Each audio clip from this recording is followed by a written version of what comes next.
tema de hoy es un tema bien chévere. Va a estar a cargo del biólogo Car- William Cardona Duque. Ustedes ven ahí su trayectoria. Él es doctor de la Universidad del Valle. Y pues ese tema, digo que para mí que soy, o fui, porque ya creo que no lo soy, pajaróloga, en las épocas de que era pajaróloga, pues los ficus siempre han sido de lo más importante para las aves. Son esas especies que siempre tienen algo que ofrecer en el bosque, entonces donde hay un ficus uno se para y tiene la oportunidad de ver de todo, de todo, que hoy vamos a ver esa parte que no vemos, ese pequeño mundo que los rodea en las interacciones entre los frutos, las flores, todo el proceso de interacciones de esta planta tan especial. A William, muchas gracias por atender el llamado en este proceso de relevo generacional realmente que está empezando el CIDAP. Enhorabuena. Y bueno, no, sin más preámbulo, le damos la palabra a William. Muchas gracias por acompañarnos con este tema tan chévere. Gracias.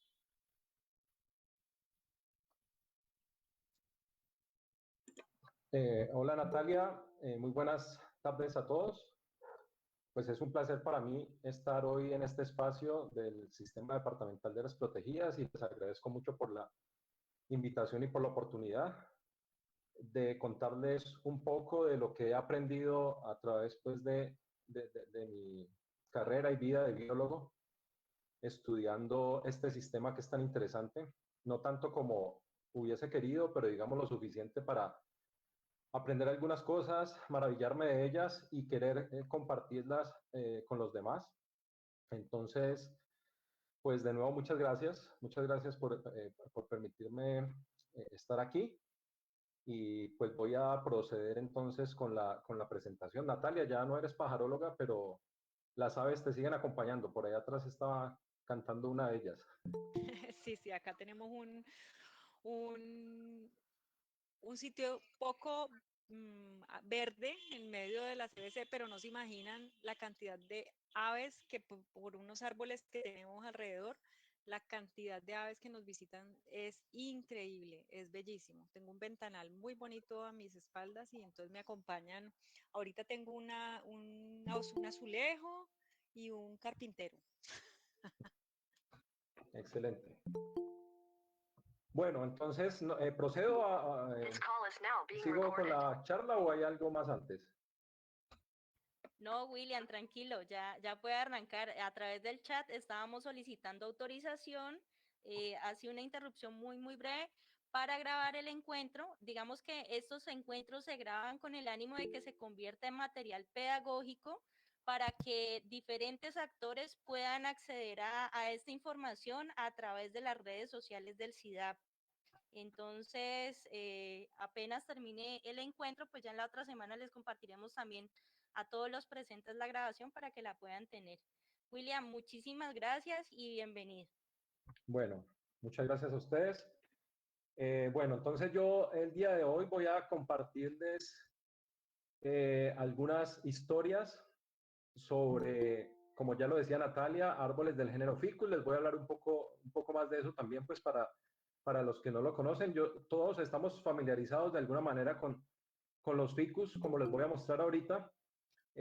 Pero pues les contaré algunas historias que de pronto no son tan familiares para quienes no están en este mundo de la biología. Y van a ver que es un mundo maravilloso donde se dan unas interacciones entre diferentes especies y organismos muy complejas y todo esto alrededor de los frutos de los árboles de este género, Ficus, que los conocemos como higos.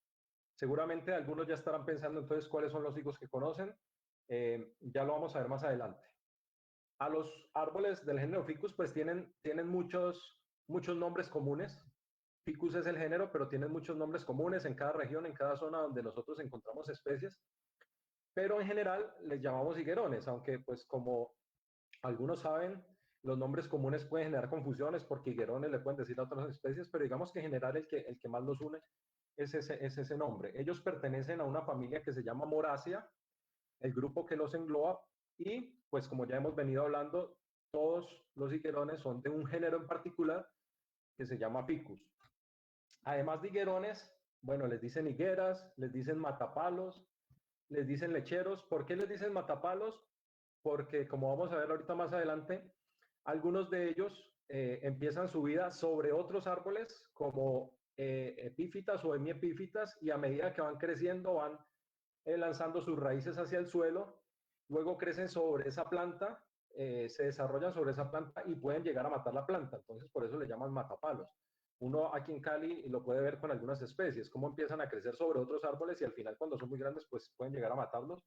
Y el nombre de lecheros es porque ellos tienen un látex, es una característica muy particular de los ficus. Ellos tienen un látex, una sustancia pegajosa como colbón, como ega, y por eso, que es blanca, entonces por eso también les dicen lecheros.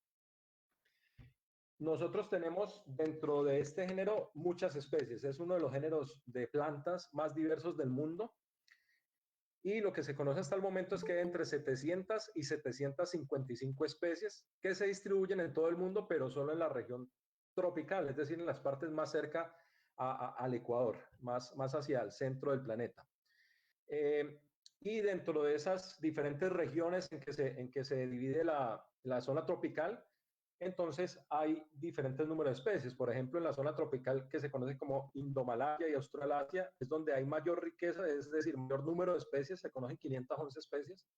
En la región tropical de África hay 102 especies, y en la región neotropical, hasta el momento hay alrededor de 132, un poco más, 140, es lo que se conoce. A pesar de ser un género tan conocido y con unas interacciones tan particulares, todavía sobre su taxonomía, es decir, sobre el número de especies y la diversidad que tenemos en el neotrópico, falta todavía mucho conocimiento y mucho avance en eso. Aquí tenemos algunas imágenes de algunas de las especies que hay acá: Ficus aurea, Ficus americana, otras que no son nativas, ya vamos a hablar de eso. Este ficus, como género, pues es tan extenso, tiene tantas especies que dentro del género se dan otras subdivisiones para clasificarlos y juntarlos entre aquellos que tengan unas características más similares. Entonces, en todo el mundo tenemos 6 subgéneros del género Ficus. Y allí está Ficus, Pharmacosicea, Cicidium, Sycomorus, Sinoecia, Eurostigma. Yo sé que estos nombres pueden ser muy aburridores, pero pues simplemente para contarles y para hacer pues todo el marco sobre lo que son los ficus. Aquí en el continente americano, donde nosotros habitamos, en la zona neotropical, entonces ellos están distribuidos, lo que se ve allí en el mapa en color rojo, desde el sureste de los Estados Unidos hasta el norte de Argentina, que es toda la región tropical y subtropical también. Y generalmente ellos están en altitudes menores de 2.500 metros, hasta el nivel del mar. Nosotros los encontramos aquí donde estamos, bueno, yo digo aquí donde estamos, yo estoy en Cali, los que estamos aquí en Cali, aquí se encuentran, y por la ciudad podemos ver algunas especies, y en otras ciudades que estén hasta, incluso en Bogotá, que está a 2.600 metros, se ven algunas especies también. En el neotrópico tenemos 2 subgéneros, uno que se llama Pharmacosicea y otro que se llama Urostigma. Dentro de Pharmacosicea hay otra división que llama Pharmacosicea, sección Pharmacosicea, simplemente para decirles que allí hay 20 especies, dentro de ese subgénero tenemos 20 especies, y el que es más diverso, tiene mayor riqueza de especies, es una sección dentro de Urostigma que se llama Americana, y allí es donde tenemos mayor número de especies, aproximadamente 120. En Colombia les cuento que no sabemos, no tenemos muy claro, porque no se ha trabajado mucho sobre la taxonomía de los ficus.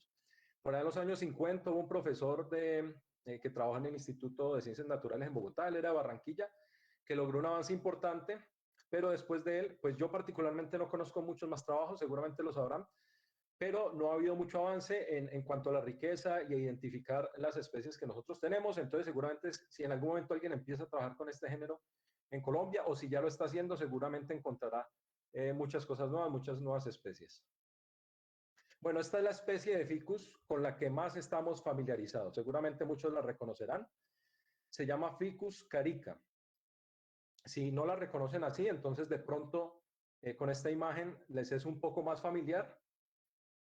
Y si no la reconocen así porque nosotros no consumimos tanto los higos en esta manera, pues seguramente aquí sí ya todos sabremos de qué se trata. Esto es lo que le llamamos brevas, que nosotros aquí en Colombia las consumimos sobre todo en diciembre en almíbar.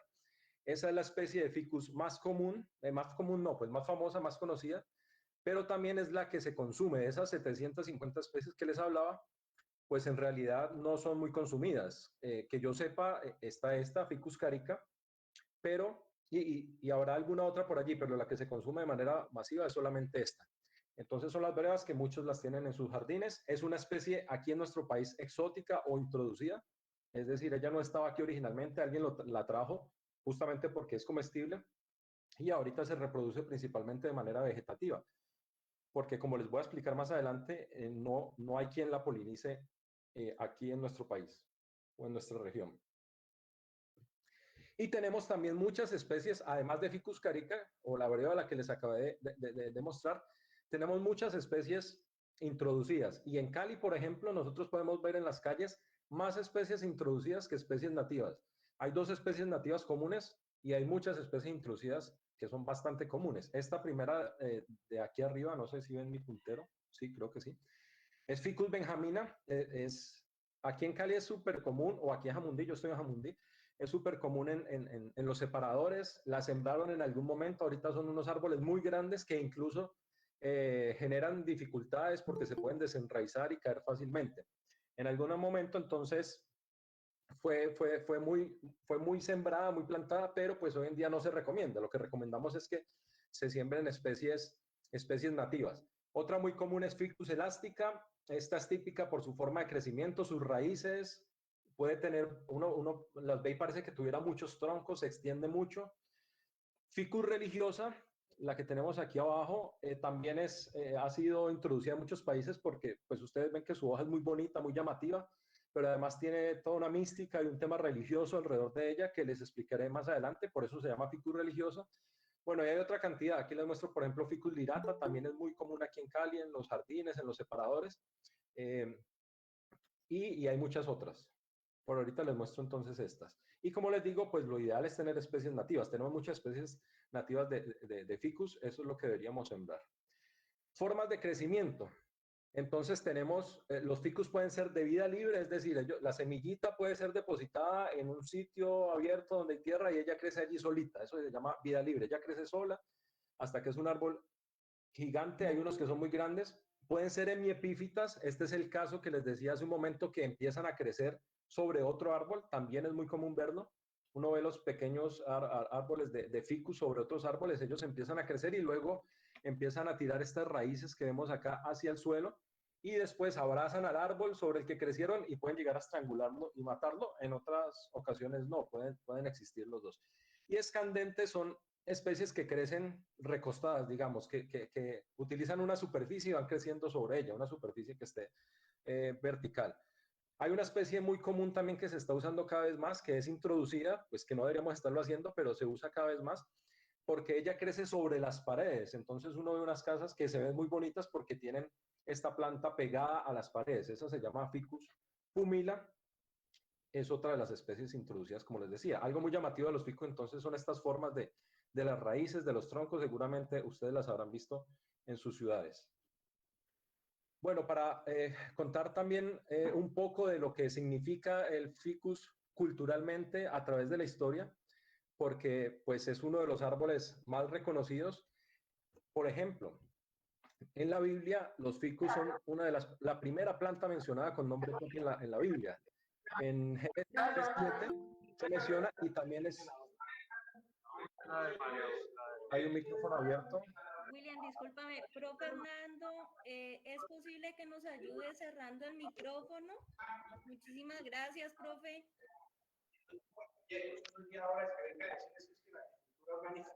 William, permítenos un momento, con John Edward ya lo cerramos. Listo. John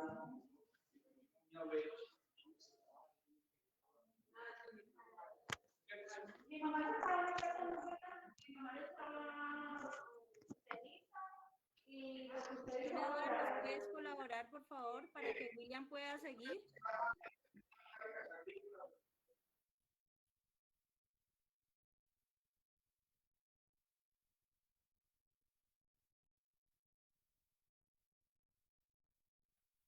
William, listo. Muchísimas gracias. Qué bueno, gracias.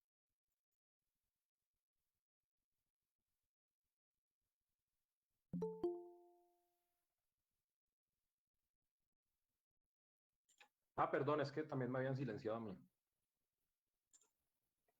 ¿Me están escuchando ahí? Sí, William, sí lo estamos escuchando. Escuchamos. Sí, sí, sí, dale. Entonces les contaba que los ficus son la primera planta mencionada con nombre propio en la Biblia. De Ficus pumila. En Génesis 3:7 lo pueden encontrar y una de las últimas en Apocalipsis 6:13. Es mencionada en otra parte de la Biblia, por ejemplo, dice sentarse bajo la parra y la higuera era símbolo de la prosperidad, paz y plenitud.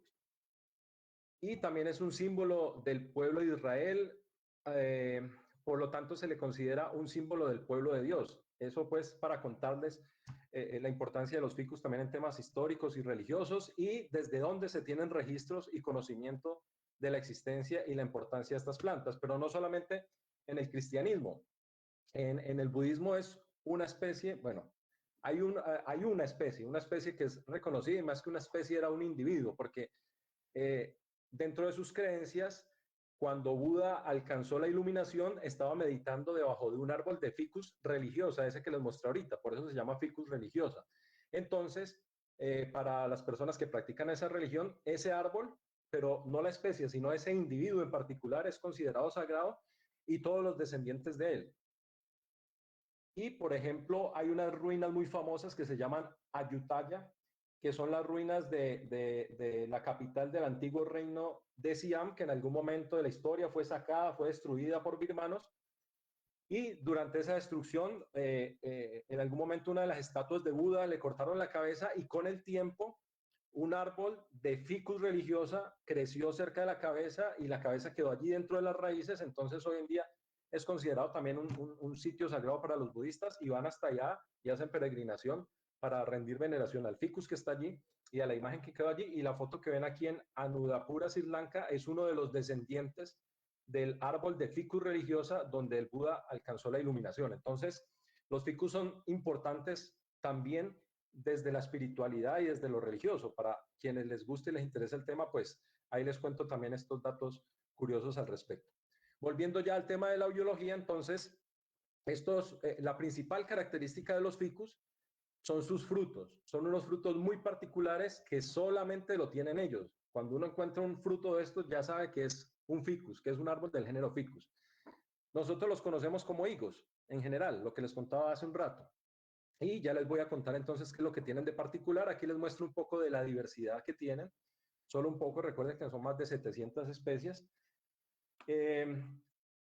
Pues lo que vemos es un fruto encerrado, ¿cierto? Piensen en una breva también cuando lo han visto. Es un fruto totalmente encerrado y allí adentro del fruto están las flores. Entonces en biología a eso le llamamos una inflorescencia, un conjunto de flores que están allí encerrados.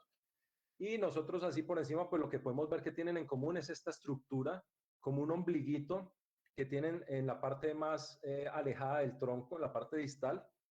Todos tienen ese ombliguito de una forma o de otra, en algunos se ve un huequito, en otros se ven como unas escamitas, en este se ve como puntudo. Bueno, esa es una de las principales características. Y pensemos en esto, yo les estoy diciendo que ahí adentro están las flores, pero nosotros sabemos que las flores son el órgano sexual de las plantas y que para poder que haya semillas y luego frutos se necesita llevar a cabo el proceso de la polinización y normalmente las plantas tienen unas flores que son muy expuestas, que son muy coloridas y que eso atrae a los insectos en caso de que sean polinizadas por insectos o son abiertas y el viento transporta el polen. En este caso estamos hablando de que las flores están ahí encerradas, entonces allí empezamos a preguntarnos cómo se produce la polinización y cómo los ficus pueden dar semillas si las flores están ahí encerradas. Les voy a mostrar aquí ya un fruto dividido longitudinalmente, es decir, entre el ombliguito del que les hablaba y el pedicelo, que es donde él está unido al árbol. Entonces aquí tenemos un corte de un fruto de un ficus andícola y ahí adentro están las flores. No vamos a ver flores como las conocemos, flores coloridas, con pétalos y demás, porque ellas están ahí encerradas y no utilizan colores ni estructuras llamativas para atraer a sus polinizadores porque no son visuales. Los ficus lo que utilizan son sustancias químicas para atraer a sus polinizadores. Digamos, no es muy claro acá porque son muy pequeñas, ahorita les voy a mostrar unos dibujos, pero lo que se ve aquí blanquito son flores masculinas, son las anteras, allí está el polen, y lo demás son flores femeninas. ¿Qué es lo importante y de resaltar entonces, además de lo que ya les he contado de los frutos de los ficus, que también se llaman síconos? El ostiolo. El ostiolo es ese ombliguito del que les estaba hablando, y el ostiolo es la única vía de acceso al interior del fruto, es decir, que si se va a producir la polinización de las flores, por allí es por donde tiene que entrar el polen de alguna manera. Pero no es un sitio abierto y dispuesto para que cualquiera entre. Aquí vemos una ampliación de lo que es un ostiolo, una imagen, un diagrama, y vemos que el ostiolo está compuesto por unas estructuras que se llaman brácteas que están superpuestas. Entonces, de alguna manera por aquí tiene que transitar el polen para poder tener contacto con las flores. Hay dos tipos de ostiolos, el otro no es tan difícil, no pone las cosas tan difíciles, es este de acá. Sin embargo, estamos hablando de frutos de 2 centímetros, de 3 centímetros, que son muy pequeños, y ese ostiolo pues es mucho más pequeño. Entonces, ¿cómo hace un ficus para poder producir semillas, para poder recibir el polen, para poder llevar a cabo todo su ciclo reproductivo? Bueno, de eso vamos a estar hablando. Por lo pronto les cuento que estas son las flores de los ficus. Son flores muy sencillas, como les decía, no tienen pétalos ni estructuras llamativas porque están allá adentro encerrados, ellos ni siquiera ven la luz, están totalmente oscuros. Y dentro de esas flores pues tenemos las masculinas, que es esta de la izquierda, allí vemos las anteras, el estambre donde está el polen, y tenemos las flores femeninas. Y las flores femeninas tienen las estructuras más básicas y necesarias para la reproducción, como son el óvulo, el estilo y el estigma, que es el que hace contacto con el polen. Y dentro de las flores femeninas nosotros tenemos una variación en la longitud de este estilo. Entonces vamos a tener flores con un estilo muy cortico y flores con un estilo muy largo, como lo vemos aquí en este otro dibujo. Entonces, las flores que tienen el estilo más largo, que es este de aquí, espero que lo estén viendo, siempre tienen el óvulo o el ovario mucho más cerca de la pared. Es decir, que están más cerca, esta es la parte externa del fruto. Por aquí están las aves, por aquí están las avispas, esta es la parte externa, esta es la parte interna del fruto. Entonces, las flores que tienen este estilo, que es el conducto a través del cual entra el polen, en las que lo tienen más largo, pues tienen el ovario mucho más cerca de la pared. Y ellas están organizadas, empaquetadas, y hay otras que tienen el ovario más cerquita hacia el centro del fruto, más lejos de la pared, y esas tienen los estilos más cortos. Ahorita van a ir entendiendo por qué les estoy hablando de estilos largos, estilos cortos, y qué tiene que ver eso con la polinización de los ficus. Pero para que tengamos allí en cuenta esa organización interna de las flores de los ficus dentro de sus frutos. Aquí hay una foto que nos permite verlo. Miren, por ejemplo, esta flor de acá, este es el ovario de la flor, está muy cerca del interior, entonces tiene un estilo muy cortico acá y tiene esta otra estructura que se llama pedicelo muy larga.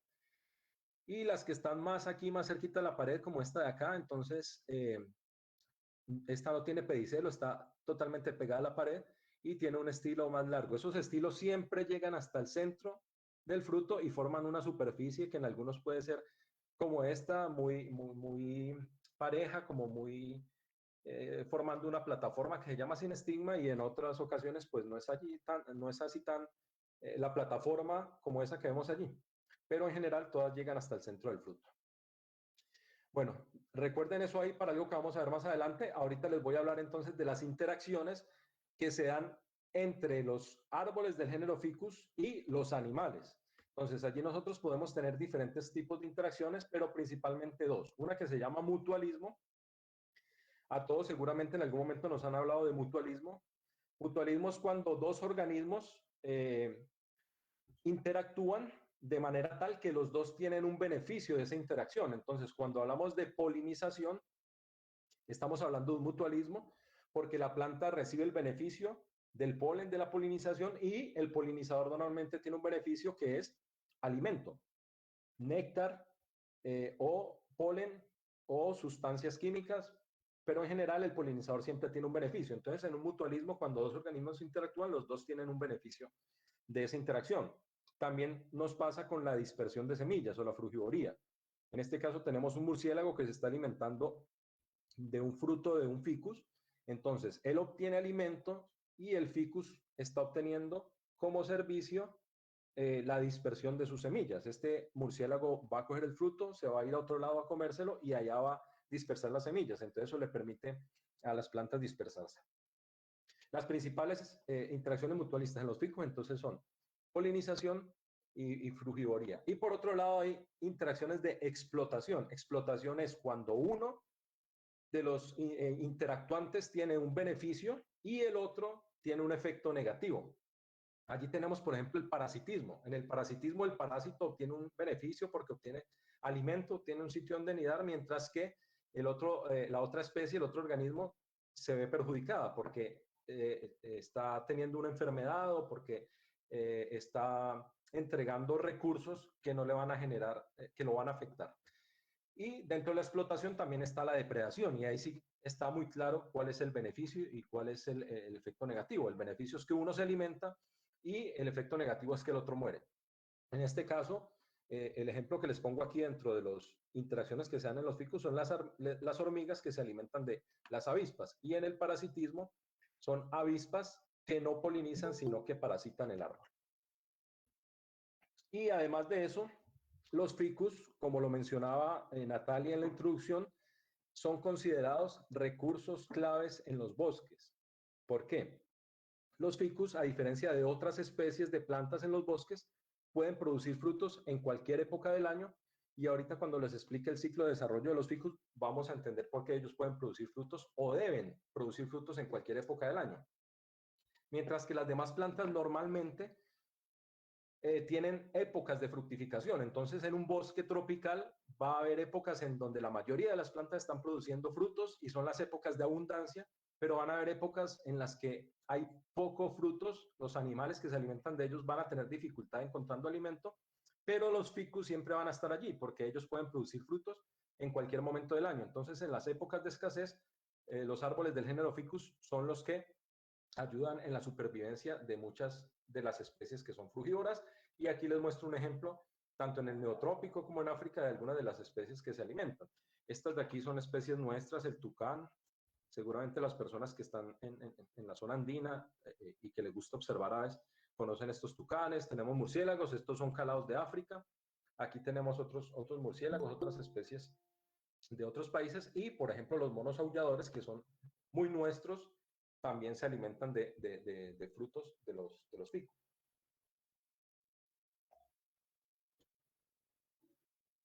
Se han registrado 1.274 especies de animales que se alimentan de ficus en 523 géneros y 92 familias diferentes.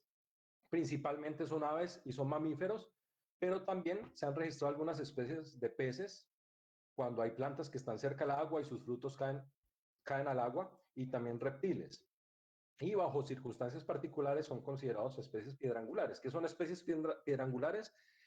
Esas especies que son muy importantes y que pueden ayudar a que la diversidad se mantenga en épocas difíciles, lo que les decía yo ahorita. ¿Por qué pueden ser considerados piedrangulares los ficus?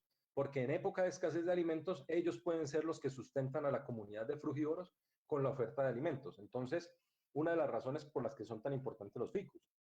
Y por eso, las personas que les gusta observar aves, seguramente reconocen algunas especies de ficus y saben que cuando ven un ficus en fruto como este que vemos acá, frutos maduros, se paran allí a observar aves y pueden estar toda la mañana y observan gran cantidad de especies porque allí llegan todas las aves a comer frutos. Ahorita sí hablemos de la polinización, que es el tema pues, con el que yo he trabajado. Y aquí lo que vemos en estos momentos entonces son avispas de los ficus. Seguramente algunos han oído hablar de ellas. Son avispas, bueno, cuando hablamos de avispas, nosotros siempre traemos a nuestra mente esos insectos peligrosos a los cuales nosotros vemos y salimos corriendo porque nos pueden picar. Aquí estamos hablando de unas especies de avispas muy particulares. Para empezar, son diminutas. O sea, esto es más pequeño que una hormiga. Ahorita vamos a ver unas imágenes con escala y van a ver ustedes lo diminutas que ya son. Entonces, esto, así como lo estamos viendo, solo lo podemos ver a través de un microscopio con este nivel de detalle. Son avispas muy pequeñitas y pues son tan pequeñitas que no pican. Además, porque lo que en otras especies de avispas es un aguijón, en estas especies de avispas es una estructura que sirve para poner los huevos, que le llamamos ovipositor. Entonces, ellas no pican. Y una de las características que tiene esta familia, que es agaónide, no sé si ya los dije, se llama familia agaónide, es que hay un dimorfismo sexual muy marcado, es decir, las hembras tienen una forma muy diferente a los machos y aquí lo estamos viendo en esta imagen. Este es el macho que no tiene ni siquiera alas, es de otro color, y esta es la hembra que tiene su ovipositor para poner los huevos y ella sí tiene alas y tiene unas antenas muy desarrolladas. ¿Se acuerdan del ombliguito del que les hablé, del ostiolo? Bueno, pues como les dije en algún momento, esa es la única vía de acceso al interior de un higo. Y las únicas que están adaptadas y tienen la capacidad para pasar a través de ese ombliguito son las avispas de la familia Agaonidae, las polinizadoras. Entonces aquí en esta imagen vemos dos individuos, dos avispitas tratando de entrar a través de ese ostiolo. Y aún para ellas es muy difícil. De hecho, ellas están adaptadas para poder pasar por allí, pero con mucha dificultad. Por eso esta forma de la cabeza que vemos acá, si ven que es como en punta, es como una palita, es para poder pasar por allí.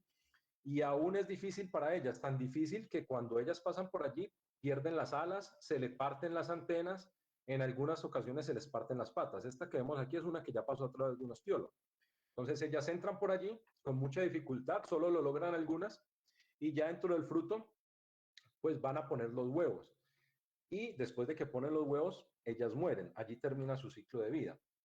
Les dije, bueno, entonces este es un mutualismo. Les hablé ahorita de los mutualismos, de lo que es un mutualismo. Este es un mutualismo particular porque es un mutualismo de tipo obligado. ¿Qué quiere decir obligado? Que las únicas especies que tienen la capacidad de polinizar a los ficus son estas avispas. Es decir, que si estas avispas llegan a faltar, los ficus ya no se pueden volver a reproducir porque no tienen quien los polinice. Y por otro lado, estas avispas solo ponen los huevos en las flores de los ficus. Entonces, si no hubiesen ficus, estas avispas no podrían existir. El uno depende del otro para existir y por eso es un mutualismo de tipo obligado. Esta avispa no puede ir a otra especie de árbol, a otro fruto a poner sus huevos porque no está adaptada para ello, solo para estar aquí en este fruto. En la mayoría de los casos hay una relación uno a uno, es decir, por cada especie de ficus tenemos una especie de avispa que lo poliniza, aunque pues cada vez que han avanzado los estudios sabemos que hay muchas excepciones a esa regla, es decir, que pueden haber muchas especies de ficus que son polinizados por más de una avispa, por más de una especie de Agaonidae, pero siempre de Agaonidae. Y esa relación es tan estrecha que los ficus del subgénero Pharmacosicia, del que hablamos hace un rato, son polinizados por avispas agaónidas del género Tetrapus. Entonces, este género solo está asociado a este subgénero de ficus, mientras que el otro subgénero que tenemos en el neotrópico, que es Urostigma, es polinizado por avispas del género Pegoscapus solamente. Nosotros nunca vamos a ver una avispa del género Tetrapus polinizando un ficus del subgénero Urostigma. Esa relación es muy estrecha y por eso es un mutualismo de tipo obligado. Y así como esa relación es tan estrecha en cuanto a especies, también lo es en cuanto a ciclo de desarrollo. Es un ciclo de desarrollo un poquito complejo, pues tiene muchos pasos, no es que sea complejo, pero tiene muchos pasos, entonces en esta parte es muy importante que pongamos mucha atención porque luego vamos a volver a hablar de este ciclo. ¿Cómo es el ciclo de desarrollo entonces de los frutos, que son síconos o higos, de los ficus y de las avispas? Bueno, todo empieza en el árbol con el desarrollo de los frutos. Uno ve unas yemitas que se van engordando y que después empiezan a aparecer un fruto. Entonces esa es la primera fase del desarrollo, que se le conoce como fase A o fase prefemenina. Esa fase puede durar unos días hasta unas semanas, hasta el momento en que las flores dentro del higo terminan de desarrollarse y las flores femeninas se vuelven receptivas. ¿Qué quiere decir que son receptivas? Que ya pueden recibir el polen para formar una semilla y que ya pueden recibir un huevo de una avispa para formar una larva de avispa. Entonces, allí pasamos a esa fase que se llama femenina o fase B. En esa fase es cuando las avispas polinizadoras llegan al árbol proveniente de otro árbol en el que se acabaron de desarrollar, entran a través del ostiolo y ya dentro del fruto empiezan a poner sus huevos y a polinizar. Hacen las dos cosas al mismo tiempo. Entonces ellos van caminando por ese sinestigma del que les hablé ahorita, esa superficie dentro del fruto, y van probando con su ovipositor, que es como este pelito que vemos, van probando, introduciendo ese ovipositor a través de los estilos de las flores, y cuando el estilo es más corto que el ovipositor, entonces ellas alcanzan el óvulo y allí ponen un huevito. Cuando no alcanzan el óvulo, polinizan y allí se forma una semilla. ellas terminan todo ese recorrido de polinizar y de poner sus huevos y mueren. No es común que ellas salgan y busquen otro fruto, lo normal es que ellas ya mueran dentro del fruto. Después de que ellas han puesto sus huevos y han polinizado las flores, pasamos a la fase C o fase de desarrollo, que es la fase más larga y es la fase en la que se van formando las semillas, se van formando las avispas, hasta que maduran las flores femeninas, las flores masculinas. Y cuando maduran las flores masculinas, los machos de las avispas también terminaron su ciclo de maduración, abren un huequito en la flor en la que se desarrollaron, salen de su flor, abren un huequito en la flor donde están las hembras, las fertilizan y luego cavan unos túneles en los frutos, como no sé si lo alcanzan a ver, pero esto es un túnel. Eso lo cavan los machos y por esos túneles luego las hembras pueden abandonar el fruto. De lo contrario no podrían salir. Recuerden que está el ostiolo y que el ostiolo está ya cerrado. Ya cuando las hembras entran a polinizar, él se cierra ya. Algunas veces algunas hembras quedan ahí atrapadas, entonces ese paso queda cerrado.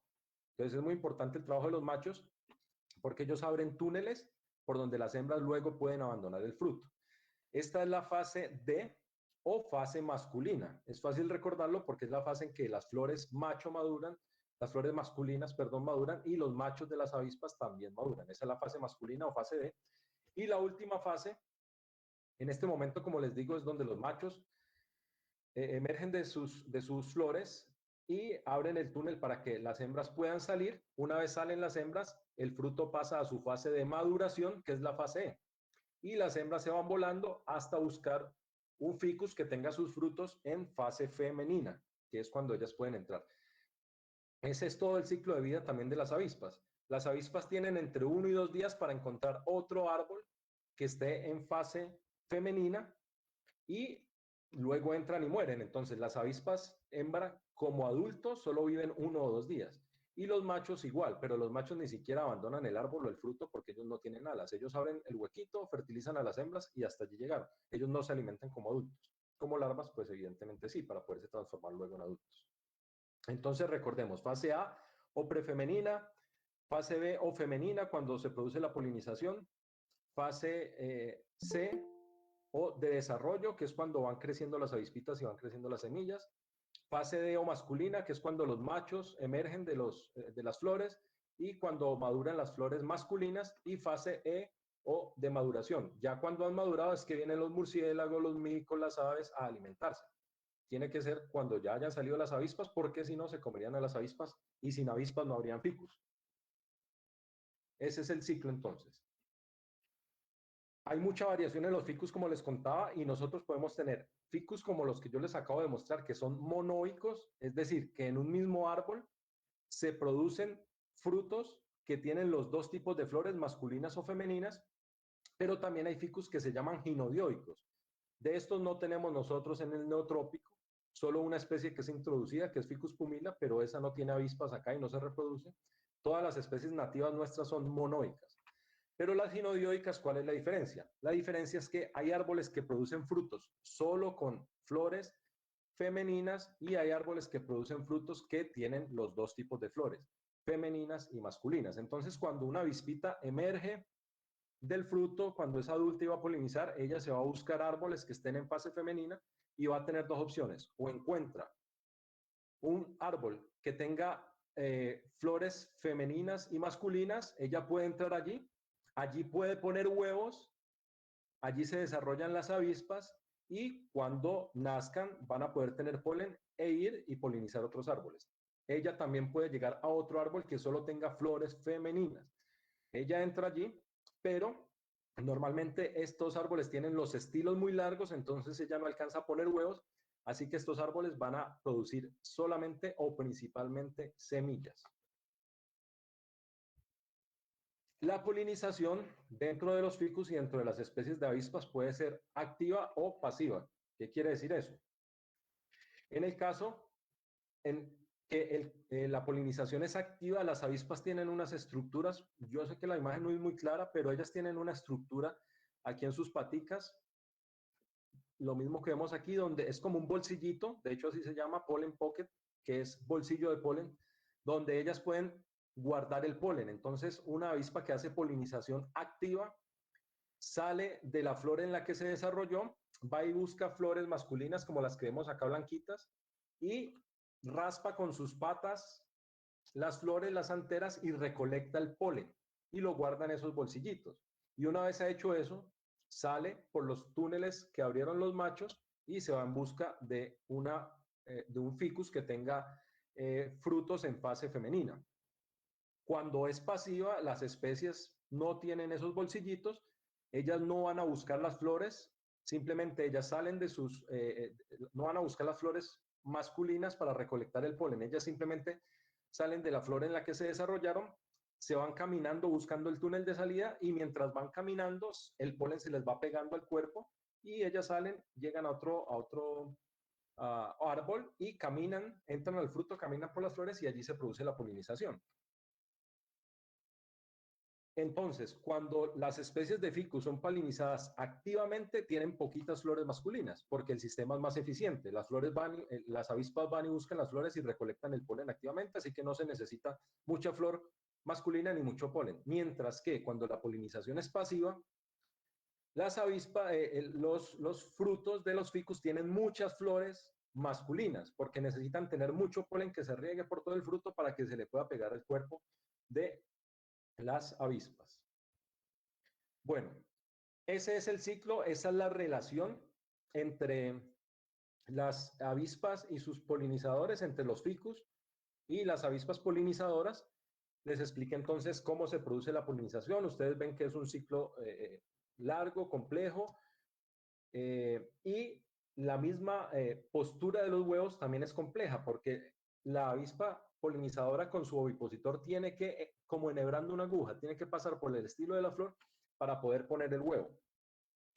Entonces, es una relación que tiene muchas características que son complejas. Esa dificultad ayuda a que las avispas no puedan sobreexplotar las flores y a que ellas puedan utilizar algunas para poner sus huevos. Entonces, normalmente los mutualismos, recuerden que esto es un mutualismo, en los mutualismos se dice desde la biología que hay un conflicto de intereses, porque ambos participantes de la interacción tienen un recurso del que dependen. En este caso, ¿cuál es el recurso del que ambas dependen? Pues de las flores femeninas. ¿Por qué? Porque para al árbol lo que le interesa es producir avispas. ¿Por qué? Porque las avispas son su función masculina, son las que vuelan y dispersan el polen, pero al árbol también le interesa producir semillas. ¿Por qué? Pues porque así es que él se reproduce y se pueden crecer nuevos individuos de ese árbol. Mientras que para las avispas, el interés, ¿cuál es?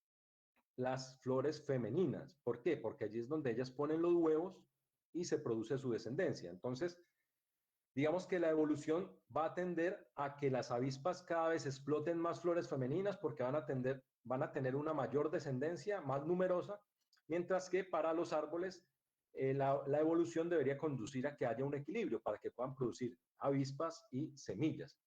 Y ahí hay como una guerra, un combate entre ambos para maximizar su potencial reproductivo y por eso se dice que hay un conflicto de intereses. Y cuando esto sucede, lo que la biología dice es que deben haber algunos mecanismos que eviten que las avispas sobreexploten y que evitan que los árboles también impidan que las semillas pongan sus huevos. Ellos dependen de ese sistema que se mantenga equilibrado para poder existir los dos. Cuando esto sucede, cuando los mutualismos dependen de un recurso en el que ambos organismos se están disputando, se cree, o lo que predice la biología es que esos sistemas deberían ser inestables, es decir, que la evolución debería llevarlos hacia otro sitio y deberían de desaparecer. Sin embargo, este sistema en particular es muy inestable y desde el registro fósil se conoce que existe hace aproximadamente 60 millones de años. Es decir, que ese combate que se da entre ambos por las flores femeninas se ha mantenido en equilibrio y hay algunos mecanismos que evitan que uno sobreexplote al otro y se ha podido mantener por 60 millones de años. Ahora hablemos de las otras avispas, de las avispas que no polinizan a los frutos, que no polinizan a los ficus. En este caso tenemos una diversidad mayor, tenemos diferentes familias, Agaonidae, Euritomidae, Orimidae, Pteromalide, Torimidae, y dentro de estas varios géneros. Y lo que nosotros vamos a encontrar es que todas esas especies, esa diversidad que encontramos allí, cumplen diferentes funciones ecológicas dentro del fruto, dentro del higo, pero en ningún caso polinizan. Estas avispas que vemos aquí, ninguna poliniza. Por lo tanto, ellas no están produciendo un beneficio evidente al árbol ni a las avispas, por el contrario, los están parasitando. Entonces, por eso se conocen como avispas explotadoras, porque están de alguna manera afectando ese mutualismo, disminuyendo el número de avispas y de semillas que se producen. Y dentro del fruto, esas avispas pueden utilizar diferentes recursos. Recuerden que estamos hablando de frutos. ¿Ustedes conocen las brevas? Bueno, la breva es uno de los gigantes de la familia. En general, los frutos de los ficus son más pequeños que las brevas. Entonces, estamos hablando de frutos pequeños y dentro de esos frutos ocurre todo esto que les estoy contando. Nosotros podemos encontrar hasta 35 especies de avispas asociadas con una especie de ficus desarrollándose en sus frutos. Y dentro de ese fruto ellos pueden cumplir diferentes roles ecológicos o pueden utilizar diferentes recursos y alimentarse de diferentes recursos, tener diferentes dietas.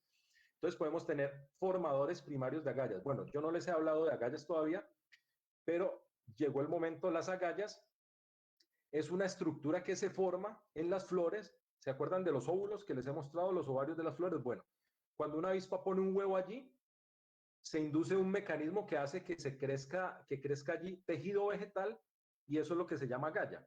Y ese tejido vegetal es el alimento de las avispas. Entonces, una agalla es un crecimiento de tejido vegetal dentro de la flor, es decir, no se produce una semilla, sino que se produce ese tejido vegetal que es el que comen las avispas. Entonces, las avispas son las que inducen que se forme esa agalla. Entonces, la avispa que induce se llama formador primario de agalla y se alimenta de ese tejido vegetal. Hay formadores secundarios de agallas. ¿Qué son formadores secundarios de agallas? Ellos necesitan que otra avispa que es formador primario de agalla haya puesto el huevo, que se haya comenzado a desarrollar la agalla, y ahorita sí, ellos pueden hacer que la agalla continúe desarrollándose. Los formadores secundarios de agallas no pueden inducir la formación de agallas inicialmente, entonces necesitan que haya una avispa antes que haya inducido esa formación de agallas. Hay otros que son cleptoparásitos. Los cleptoparásitos necesitan que en la flor ya haya un huevo o una larvita de otra especie, ponen el huevo allí y empiezan a crecer juntas dentro de la flor, pero el cleptoparásito normalmente es mejor competidor, se alimenta más rápido y hace que la otra larva se muera. Entonces eso es un cleptoparásito. Hay parasitoides. Los parasitoides ya son los que se alimentan directamente de la otra larva, o hay hiperparasitoides, que son larvas que se alimentan de larvas que se han comido otra larva. Entonces, dentro de este fruto y dentro de las flores y dentro de ese fruto pequeño que les mostré, puede ocurrir todo esto que les estoy contando aquí. Y podemos encontrar avispas que hacen todo esto que les estoy diciendo aquí. Entonces, por eso la diversidad puede llegar a ser tan alta, 35 especies por especie de ficus. Así lucen las avispas no polinizadoras. Normalmente ellas tienen ovipositores mucho más largos que los de los polinizadores. ¿Por qué? Porque la mayoría de ellas no ingresan al fruto. Acuérdense que el ostiolo es difícil de penetrar. Las avispas polinizadoras tienen esa capacidad, pero las no polinizadoras en su mayoría no tienen esa capacidad. Entonces ellas han solucionado el problema de otra forma, con unos ovipositores muy, muy largos, con los que ellos atraviesan la pared del fruto desde el exterior y ponen sus huevos ahí adentro. Esta foto que vemos aquí no es muy buena, pero permite ver la diferencia. Estos son avispas de Ficus andicola. Permite ver toda la diferencia en tamaño. Este de acá abajo es el polinizador y estos de acá son no polinizadores. Entonces hay desde este, que es muy grande aquí pues en el contexto, pero en realidad este puede tener 2, 3 milímetros. Y tenemos el polinizador, que es el más pequeño, que puede tener menos de 1 milímetro. Y miren el tamaño que pueden alcanzar los ovipositores. Otras no tienen esos ovipositores tan largos. Entonces esto es lo que nosotros podemos encontrar. Y cada una de ellas utiliza un recurso diferente dentro del fruto. Bueno, este es el ciclo que les mostré hace un rato. Ahorita a este ciclo le vamos a poner a las avispas no polinizadoras, porque no hemos hablado de ellas. ¿En qué momento llegan las avispas no polinizadoras? En cualquier momento. Hay unas que llegan en la fase prefemenina, es decir, antes de que llegue el polinizador, Y si ella llega en la fase prefemenina, ya sabemos que no se va a alimentar del polinizador, porque el polinizador no ha llegado todavía. Entonces, normalmente las que llegan en la fase prefemenina se alimentan de la planta, son formadoras de agallas, o se alimentan de otro formador de agallas que ya haya llegado. Las avispas no polinizadoras también pueden llegar en la fase femenina y algunas especies pueden hacer lo que hace el polinizador, entrar a través del ostiolo, pero no polinizan. De estas nosotros no tenemos en el neotrópico, hasta ahorita no se han registrado. Estas son conocidas solamente en África y en Asia, esas no las tenemos aquí.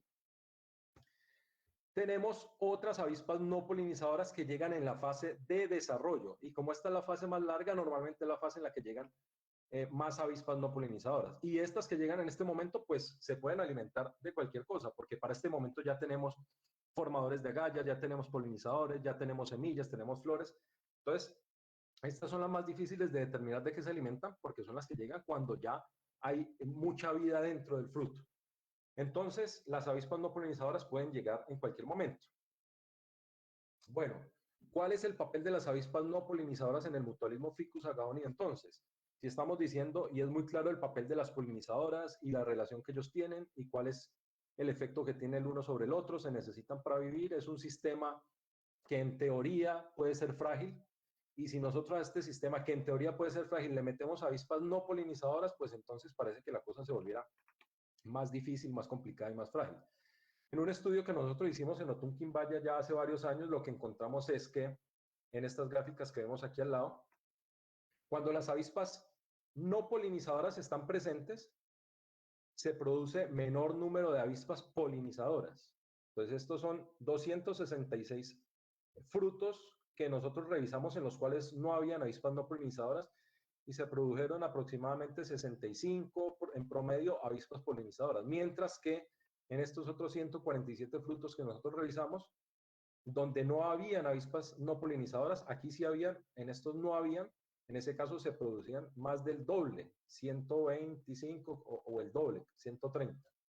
Entonces, la presencia de las no polinizadoras aparentemente disminuye en la mitad de la producción de avispas. Y lo mismo con las semillas. La diferencia no es tan grande, pero igual. Vemos que se producen menos semillas en presencia de avispas no polinizadoras y más semillas en presencia, en ausencia de no polinizadoras. Entonces, digamos que con esta primera aproximación lo que uno puede pensar es que las avispas no polinizadoras pues están afectando el mutualismo porque están haciendo que se produzcan menos semillas y menos avispas polinizadoras. Sin embargo, y parte de esto es lo que yo he trabajado también en mi tesis de doctorado, por ejemplo, este fue el trabajo, ver cuál es el papel que las avispas no polinizadoras juegan en el mutualismo, y a través de ese trabajo, pues pudimos encontrar que pueden disminuir la producción de semillas y polinizadores, lo que ya les acabo de decir, pero también se observa que ellas impactan principalmente a los polinizadores, es decir, es raro encontrar avispas no polinizadoras que se alimenten de semillas, mientras que es muy común encontrar avispas no polinizadoras que se alimenten o compitan directamente con los polinizadores. Entonces el efecto y el impacto se ve siempre en mayor medida sobre el polinizador. Y también sabemos que su presencia podría ser importante para la estabilidad del mutualismo. Es decir, que si en algún momento las avispas no polinizadoras llegan a explotar mucho los árboles del género Ficus y sus frutos, pues se podría poner en riesgo el mutualismo. Pero pues estamos hablando que eso es en tiempo evolutivo, en cientos, miles de años. Pero hasta ahorita no ha sucedido. Es decir, el sistema se mantiene en equilibrio. Si las tasas de parasitismo aumentan, entonces podrían poner en riesgo la persistencia de esa interacción, pero si las avispas no polinizadoras no estuvieran presentes en el fruto, también se podría poner en riesgo el mutualismo. ¿Por qué? Porque en cierta forma la presencia de las avispas no polinizadoras ayudan a controlar al polinizador. Y si el polinizador está controlado, él no puede utilizar cada vez más flores, llevando el sistema a una estabilidad por no producir semillas. Entonces, la presencia de los no polinizadores ayuda a mantener a raya a los polinizadores y de esa manera ellos no sobreexplotan el fruto, haciendo que no se produzcan semillas.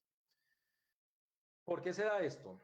¿Por qué el mutualismo es estable? Bueno, yo ya les expliqué cómo están ubicadas las flores dentro del fruto, que hay unas que están más cerca al interior, unas que están más cerca hacia el exterior, y lo que se conoce, y es un patrón bien conocido en los ficus, es que las avispas que están más, las flores que están más cerca de la pared del fruto son las que producen semillas, o tienden a producir semillas, aquí se producen más semillas, mientras que las que están hacia el interior del fruto son las que producen avispas. Entonces, hay algún mecanismo que evita que estas flores más externas, más cercanas a la pared del fruto, sean utilizadas para poner huevos y producen semillas. Y bueno, en esto no voy a profundizar, pero parte del trabajo que hemos hecho es mirando esto. Ahorita lo que les quiero contar es un poco más de la biología y de la diversidad que nosotros hemos encontrado con nuestro estudio en algunas especies de ficus que tenemos aquí en Cali, en la zona alta, en la zona rural. Pero antes de eso les quiero mostrar cuán compleja puede ser el comportamiento, cuán complejo puede ser el comportamiento de oviposición de algunas avispas no polinizadoras. Estas que nosotros vemos aquí a la izquierda es una avispa no polinizadora de un género que se llama Hidarnes. Esta avispa no es parásita, ella induce agallas, entonces pone los huevos en las flores de los frutos, en las flores de los ficus, en las flores femeninas, haciendo que crezca tejido y se alimenta de ese tejido. Ese tejido es lo que se llama una agalla. Entonces ellas tienen unos ovipositores muy largos con los que rompen la pared del fruto y ese ovipositor puede hacer unos recorridos larguísimos dentro del fruto. Aquí se ve en esta, bueno, no sé si ustedes lo pueden ver bien, pero por aquí se ve cómo va entrando el ovipositor, que es como un pelito. Aquí está la imagen ampliada. Y ellas llegan hasta el centro del fruto. A pesar de que ellas están en la pared externa, ellas buscan las flores que están dentro, en la parte más interior del fruto.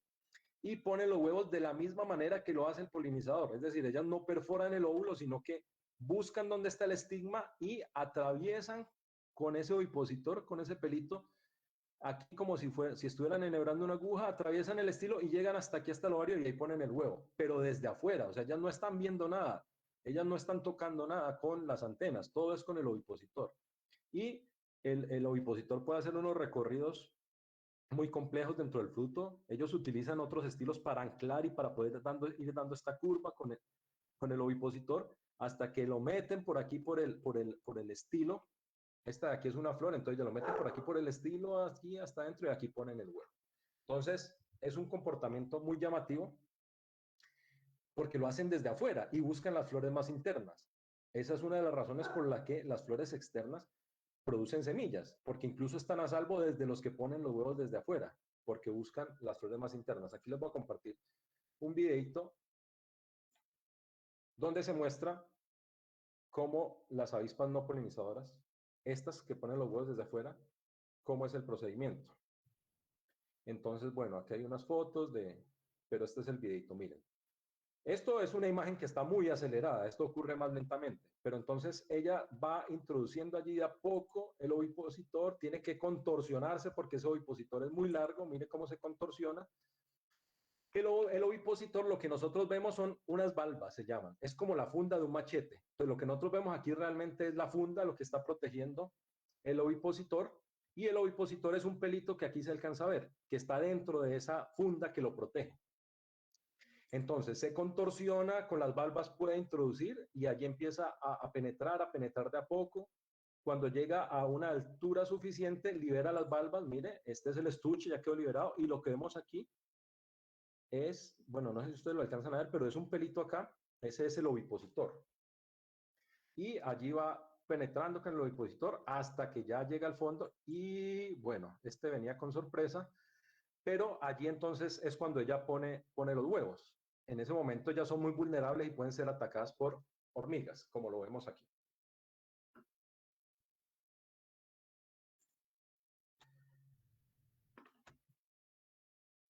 Bueno, aquí les voy a contar un poco del trabajo que nosotros hicimos en dos sitios aquí en Cali. Uno que es en el corregimiento La Leonera, donde nuestro centro de operaciones era el Centro de Educación Ambiental La Teresita, donde la CBC nos ayudó y nos facilitó el espacio para poder hacer allí el trabajo. Y también aquí trabajamos con la especie Ficus andicola, que es la que vemos aquí, pero en este sitio no teníamos otra especie para trabajar, así que en La Elvira, en el kilómetro 18, buscamos otra especie que era común, que se llama Ficus tepuyensis. Estas son las dos especies con las que nosotros trabajamos. Y parte del trabajo lo que hicimos fue descubrir cuáles eran las especies que estaban asociadas con ellos, cuántas y en qué momento del ciclo de desarrollo ellas llegaban y ponían sus huevos, para de esa manera determinar cuál sería la dieta que ellas podrían estar utilizando.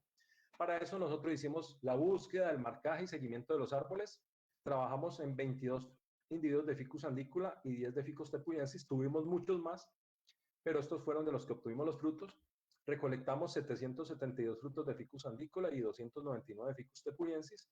Uno recolecta los frutos en la fase masculina cuando ya los machos han salido y todavía no lo han hecho las hembras. Se recolectan los frutos en ese momento preciso porque todavía no han abandonado el fruto. Uno los lleva, abre los fruticos y los pone en un frasquito. Ahorita voy a mostrarles una imagen. Y cuando están dentro de ese frasquito ya las avispas emergen, entonces allí uno las puede capturar, puede contarlas e identificarlas. Entonces se ponen en esos viales por 2 días mientras ellas emergen y luego se separan, se identifican y se cuentan.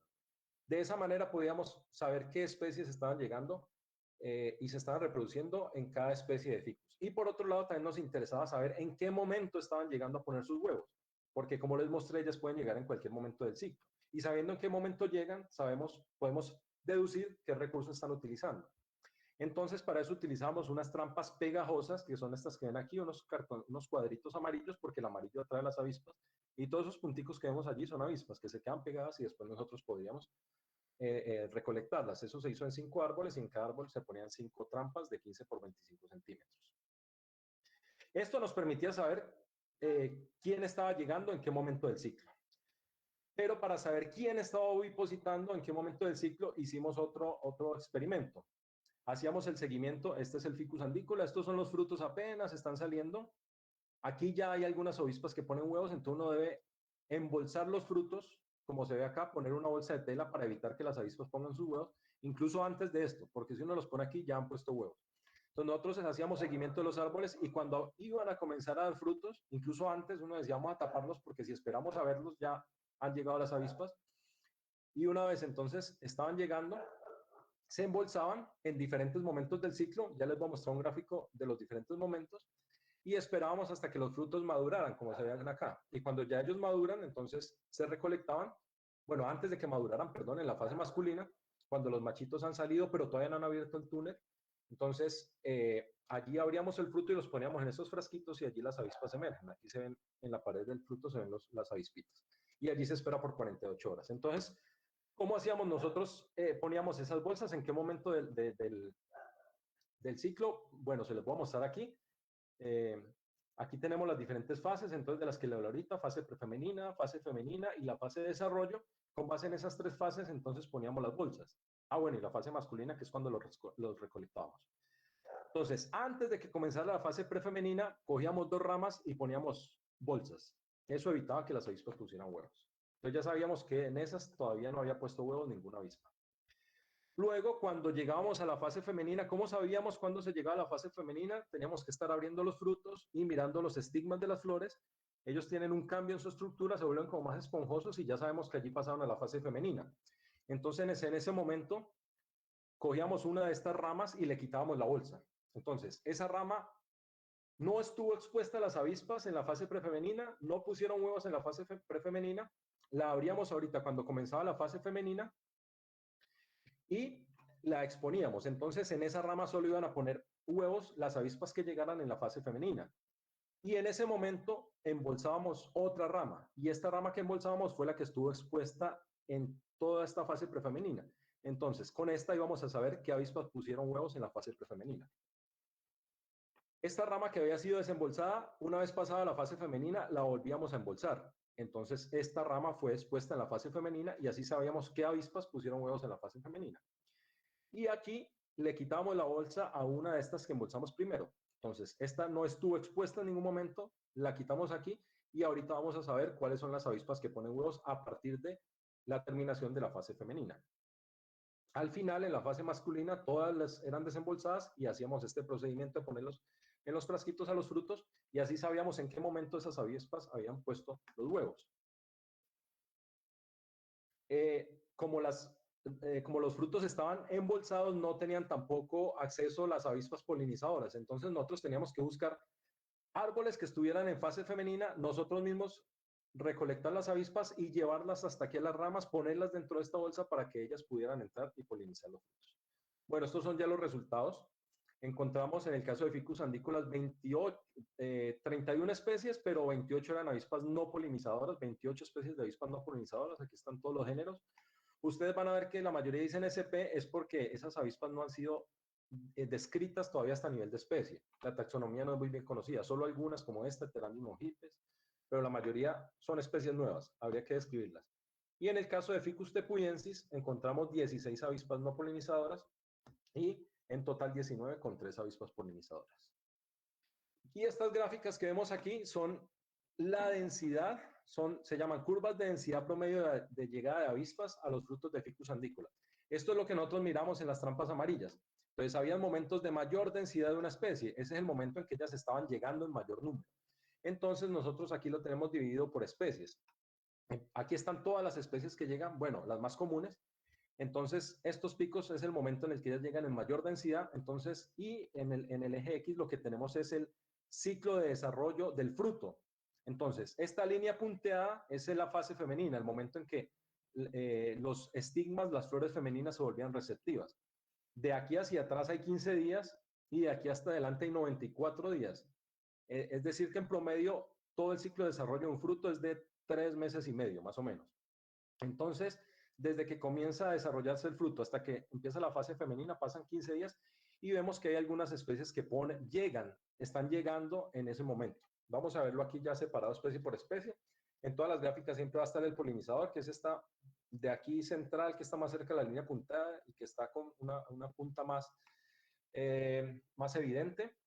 Entonces vemos que Hydarnes flavicolis, que es una especie formadora de agallas, fue la que les mostré ahorita que tiene ese sistema muy complejo de poner los huevos. Ella empieza a llegar desde antes de la fase femenina y su mayor pico es un poco después de la fase femenina. Esta es una formadora de agalla, entonces esta compite con el polinizador por las flores. Y esta que es Hydarnes del grupo Carme es un cleptoparásito. Entonces ella empieza a llegar, miren que después de que ha llegado el no polinizador y el polinizador, y ella tiene que poner los huevos en las mismas flores que estos ya han puesto porque compite con ellas. Entonces ella no tiene un pico tan pronunciado y termina de ponerlos después, porque ella requiere que ya haya una avispa, un huevo de otra avispa allí. Estas de aquí son las que Anidarnes e Hydarnes, estas son unas especies grandes que forman agallas y ellas no necesitan al polinizador, son más grandes que él, entonces no tienen como una relación directa con el polinizador y ellas ponen huevos muy temprano. Hay unas que ponían casi desde el día en que empezaba a desarrollarse la yemita, como estas de acá. Y ellas ponen los huevos antes de la fase femenina.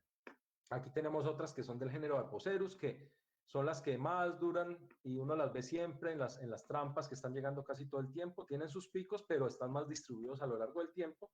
Estas parecen ser cleptoparásitas. Estas son grandes y pequeñas, hay de las dos, pero estas parecen ser cleptoparásitas. De estos de acá, del polinizador, de los no polinizadores pequeños, o también de los no polinizadores formadores de agallas grandes. Y aquí tenemos a los parasitoides. Ellos ponen tarde en el ciclo. Miren estos de acá. Aquí tenemos Heterandrium. Ahorita les voy a mostrar unas fotos para que tengan una imagen de todos estos nombres tan raros. Estos ponen huevos ya mucho después, 44 días, es decir, casi 20 días después de que ha puesto el polinizador.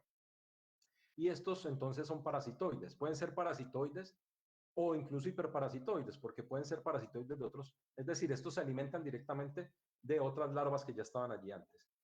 Y estos de acá, aquí tenemos psicófila, que es un parasitoide pequeño, y estos de acá, que son los que ponen más tarde, casi al final del ciclo ponen los huevos, es Physotórax, que es un parasitoide grande, que ahorita les voy a mostrar las fotos a continuación. Entonces, digamos, a través de esos experimentos pudimos saber en qué momento ponían, en qué momento llegaban al árbol, y de esa manera deducir cuál era el recurso que estaban utilizando en los árboles. Aquí vemos entonces algunas fotos de ellas, fíjense aquí en la escala, esto es medio milímetro, esta lineacita es medio milímetro, entonces son avispas muy pequeñas. Estas de acá son polinizadores, que son los que tienen, normalmente son oscuras, con amarillo, y tienen los ovipositores más pequeños. Estas de acá son las que ponen los huevos de esa manera tan compleja que les dije, desde afuera del fruto, que también forman agallas que compiten con el polinizador. Estas se llaman Hydarnes del grupo Flavicolis. Estas de acá son cleptoparásitos, normalmente ponen huevos donde estas de acá hayan puesto huevos. Estas son también del género Hydarnes, pero de otro grupo que se llama Carme. Estas son grandes, miren que aquí ya la tablita tiene 1 milímetro, entonces pues grande quiere decir que ya pueden tener 2 hasta 3 milímetros. Estas ponen sus huevos muy temprano, estas de acá son las que ponen los huevos muy temprano, esta se llama Hydarnes giberoso, estas se llaman Hydarnes niger. Estas son formadoras de agallas grandes y estas de acá son posiblemente cleptoparásitas de ellas. Y estas de acá también son probables cleptoparásitos. Estos son los que les contaba que ponen durante más tiempo, van llegando y están presentes más en los frutos. Estas de acá son heterándrones, estos ya son parasitoides. Entonces aquí tuvimos una diversidad grande también. Miren, hay diferentes formas, largos del ovipositor, colores. Entonces aquí tuvimos 6 especies de heterándron. Este es otro género que se llama Psicófila. También tuvimos allí 5 especies diferentes. Y esta de acá de la esquina es otro género que se llama Torimus, de otra familia que se llama Torimidae. Aquí en el recuadro pequeñito está la foto completa para ver lo largo que es su ovipositor. Todos estos son parasitoides. Y estos son los parasitoides grandes, que era lo que les decía, que ponen sus huevos ya casi al final, cuando se va a terminar el ciclo de desarrollo. Entonces, mire que este puede tener también 3, 4 milímetros y tiene su ovipositor muy grande, igual estos de acá. Entonces, son parasitoides de las especies formadoras de agallas grandes también. Ellas se asocian siempre entre grandes y entre pequeñas. Y algo interesante que nosotros encontramos fue estas avispas que nunca antes habían sido registradas desarrollándose dentro de un ficus. No son consideradas avispas de los ficus, pero son una subfamilia muy conocida que se llama Tetrastichine y son muy diversas y ellos son formadores de agallas en muchas especies de árboles, entonces su presencia puede ser accidental. Normalmente no están asociadas a los ficus, pero estuvieron presentes en este caso. Como muestramos tantos frutos, fue posible encontrarlas. Allí encontramos 3 individuos diferentes en 3 frutos diferentes.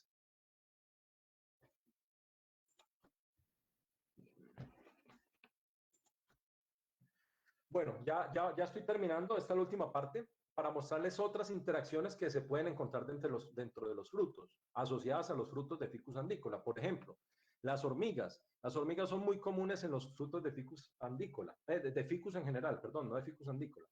Y esas hormigas pueden estar en los ficus nidificando, depredando otros insectos, cuidando homópteros. Los homópteros son estas escamitas, estos chinches que se alimentan de la savia de los árboles y pueden ser una plaga. O incluso las hormigas pueden ayudar a dispersar la semilla de los ficus. Y algunas especies de ficus pueden ser consideradas mirmecofíticas, es decir, que ofrecen algunas estructuras dentro del árbol que pueden servir de alimento para las hormigas. Hay una especie en particular que se llama Ficus septica que tiene esas estructuras. Entonces le ofrecen alimento a las hormigas para que ellas vivan allí en el árbol y las protejan de los herbívoros que se alimentan de sus hojas o de sus frutos también. Y también las hormigas han sido registradas aproximadamente en el 11% de las especies de ficus de todos los subgéneros que conocemos. De 288 géneros de hormigas, 49 han sido documentadas en ficus.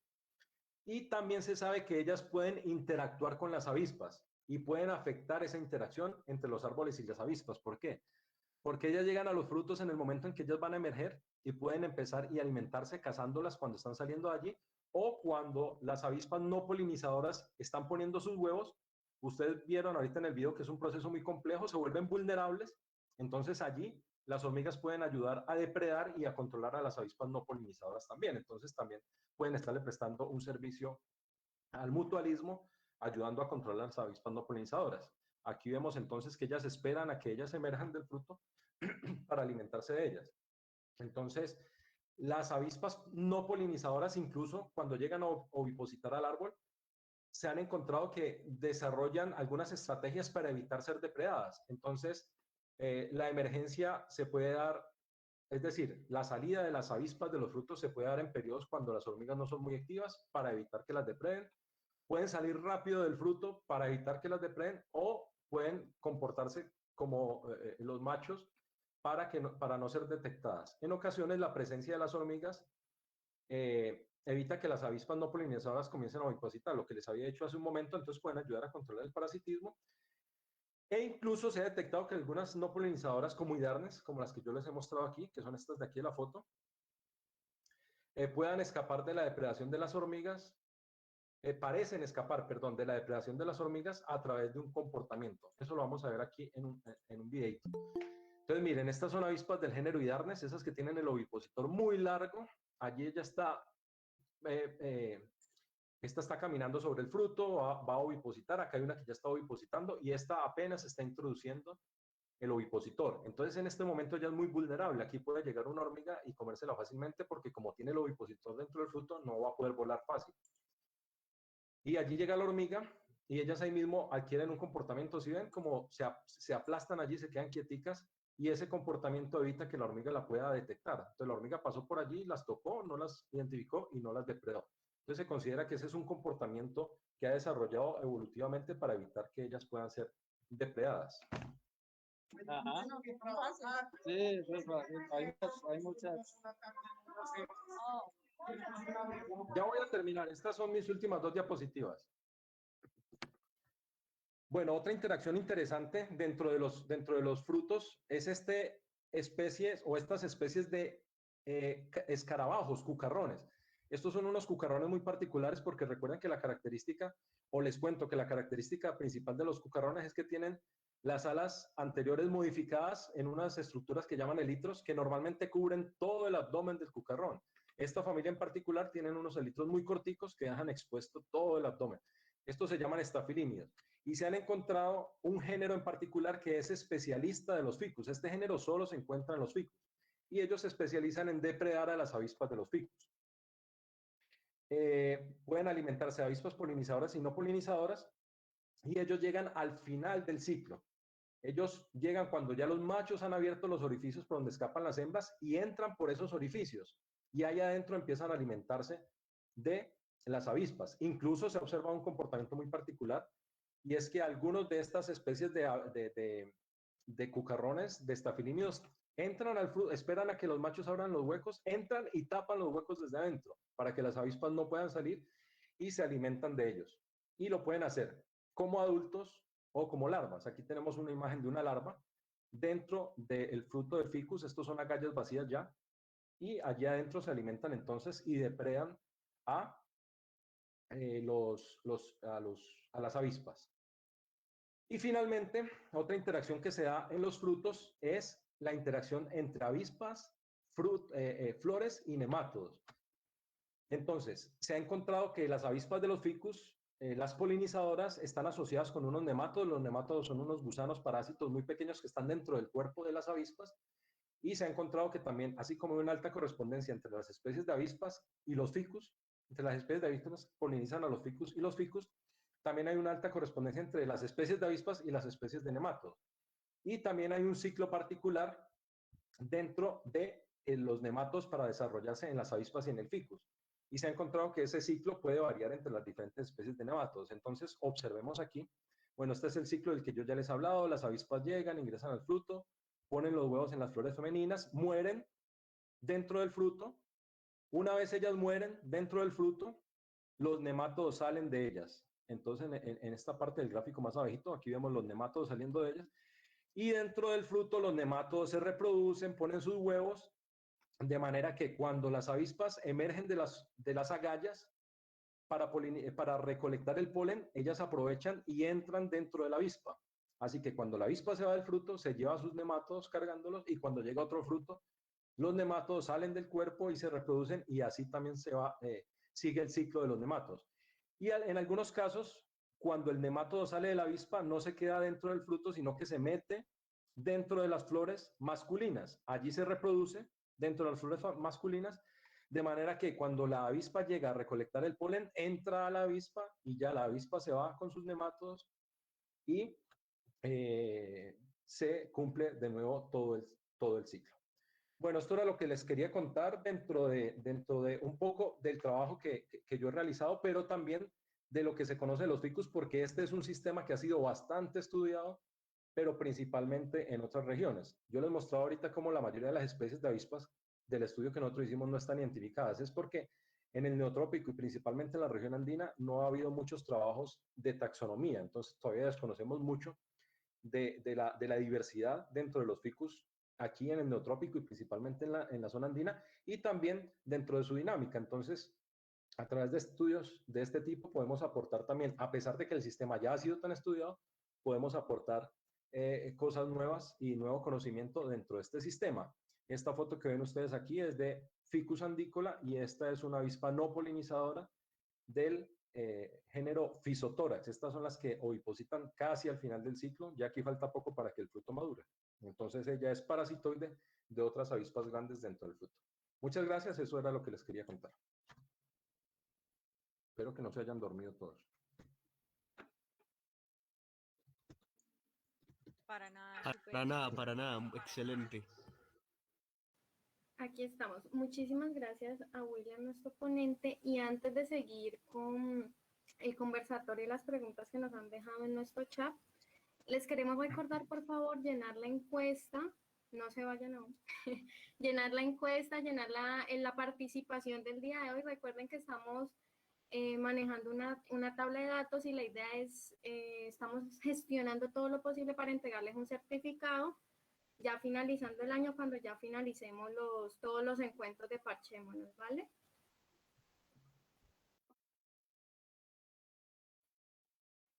Sí, tienen razón. William, de verdad, muchísimas gracias por la oportunidad que nos das de poder escuchar todo este trabajo tan valioso. Y quisiéramos dar la palabra a María Camila para que vaya haciendo lectura de los aportes que han dejado en el chat. Finalizando esa lectura, vamos a abrir un espacio precisamente para dar la palabra para que ustedes puedan dialogar con William. Entonces, Cami, te escuchamos. Vale, Adri, muchas gracias. Bueno, primero tenemos un comentario de Natalia Gómez, que nos dice que solo como dato curioso, en Cali algunas personas le dicen higos a las ciruelas, pasas, y ella explica que no tiene nada que ver con los higos. Ya Eduard entonces nos pregunta cuál ha sido el factor evolutivo que no ha permitido a los polinizadores que su ovopositor no sea igual de largo que las no polinizadoras. ¿Sí se me entendió la pregunta? ¿O? Sí, sí. Bueno, lo que pasa es que bueno, hay muchas cosas más que no les conté. Como les digo, esto es un sistema que ha sido bastante estudiado y se conoce mucho de ellos, pero las avispas se tienen que dispersar volando. Y en algunos casos, los ficus no están tan cerquita los unos de los otros. Entonces, ellas no pueden tener así como unas cargas muy grandes que les impida volar, por un lado. Entonces, un ovipositor muy largo es una carga para el vuelo bastante complicada, sobre todo para las avispas polinizadoras, que son las que se dispersan por mayores distancias. Ellas lo que hacen es volar hacia arriba y luego dejar que el viento las lleve hasta que detectan un árbol que esté en fase femenina y vuelan hacia él. Pero entonces un ovipositor muy largo sería una carga para ellas que les impediría poderse dispersar. Hubo un estudio en África donde pudieron encontrar que una avispa de estas, de 1 milímetro de tamaño, que solo tiene 48 horas para encontrar otro árbol donde poner sus huevos, se llegan a dispersar hasta por 800 kilómetros con corrientes de aire. Entonces, por un lado está el tema de eso, de que puede ser una carga y les podría evitar pues su dispersión. Y por otro lado, como ellas están dentro del fruto, entonces ellas no necesitan unos ovipositores tan largos. Ellas están más cerca de las flores y tienen acceso a ellas más fácilmente.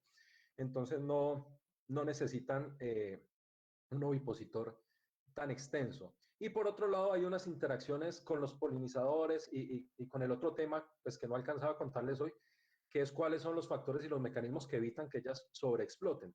Pero cuando ellas están dentro del fruto, tienen que interactuar entre ellas, hay competencia, las avispas no polinizadoras también evitan que ellas pongan hacia el interior de los frutos porque pueden ser depredadas. Entonces, digamos que hay una cantidad de factores que influyen allí que han permitido o que han evitado que ellas desarrollen unos ovipositores más largos.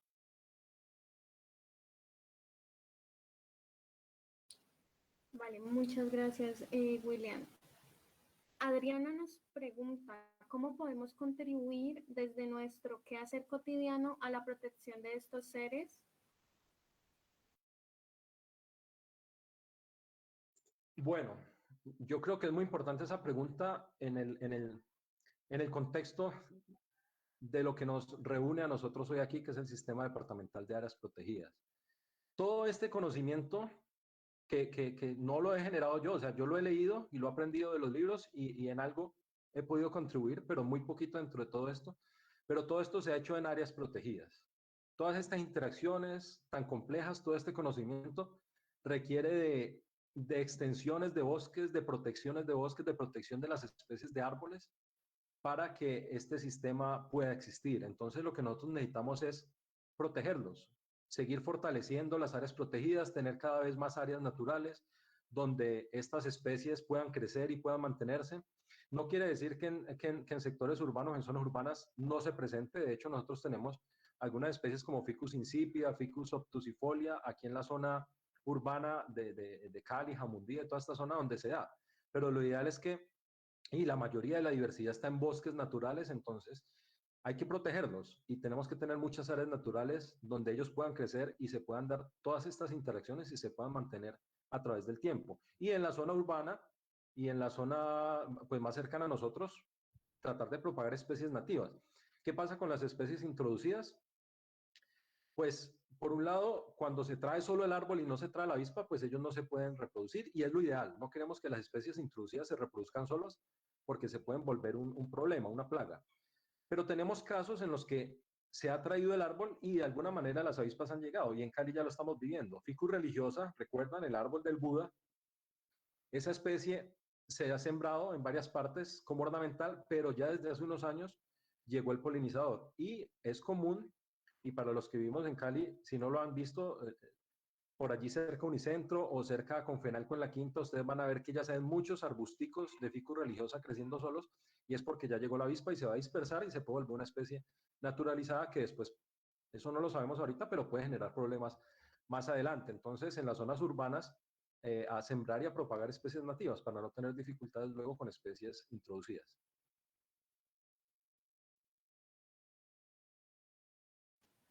Vale, nos preguntan también, ¿qué papel juega la educación ambiental en la protección de la vida en todas sus manifestaciones? Pues tiene un papel fundamental. Yo creo que la educación ambiental es el factor más importante a la hora de generar conciencia y concientización y cultura en torno al medio ambiente. Y por eso estos espacios son muy importantes, porque estas historias, pues que por lo menos a mí me apasionan mucho y yo creo que generan, y cuando la gente las conoce, pues se maravillan viendo cómo la evolución y la naturaleza ha generado estos sistemas tan especializados y tan complejos. Entonces, si uno cuenta esto, si uno le enseña a las personas, y no solo esto, sino que muchos otros temas ambientales, pues las personas conocen y pueden conocer cuál es el impacto de sus acciones y qué es lo que sucede cuando nosotros no somos buenos con el medio ambiente. Entonces yo creo que la educación ambiental es el fundamento de todo. Y esto que estamos haciendo hoy es educación ambiental y necesitamos hacerlo cada día más porque necesitamos que las personas conozcan y sean nuestros aliados para poder conservar y proteger la naturaleza. Así es, William. Le apostamos a la sensibilización ambiental que es tan importante, desde chicos hasta grandes, hasta mayores, porque pues necesitamos de la naturaleza.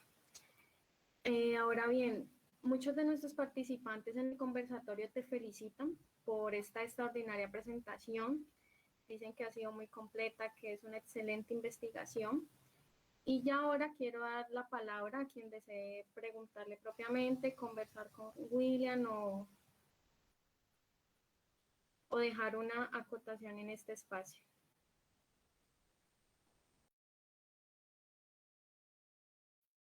Gracias, Cami. En ese orden de ideas, pues el micrófono está abierto, compañeros y compañeras. Recordemos que esto es un espacio en el cual todos y todas construimos conocimiento y experiencias. Entonces, pues les damos la palabra. ¿Quién quiere hacer sus aportes o preguntas? Haría de pronto. Dale, Eugenio, claro. Hola, buenas tardes a todos. Yo soy más botánico que otra cosa. Me interesa mucho este tema del que nos hablaron hoy y la verdad, pues el ponente, excelente. Me parece que conoces muy bien del tema y eso me gustó mucho. El manejo del tema se nota que es ingente.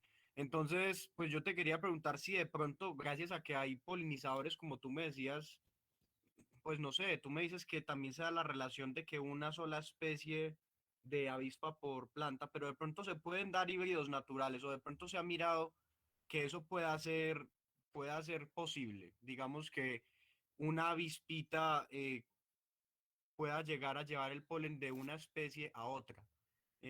Muchas gracias y felicidades por todo. Hola Eugenio, muchas gracias. No, yo no conozco el caso. Lo que no es raro, digamos que no es común, pero no es raro, es que una especie de ficus, de hecho nosotros lo encontramos, en ambas especies de ficus que estudiamos, encontramos más de un polinizador, dos en un caso y tres en el otro. Pero esos polinizadores normalmente van a otros individuos de la misma especie de ficus.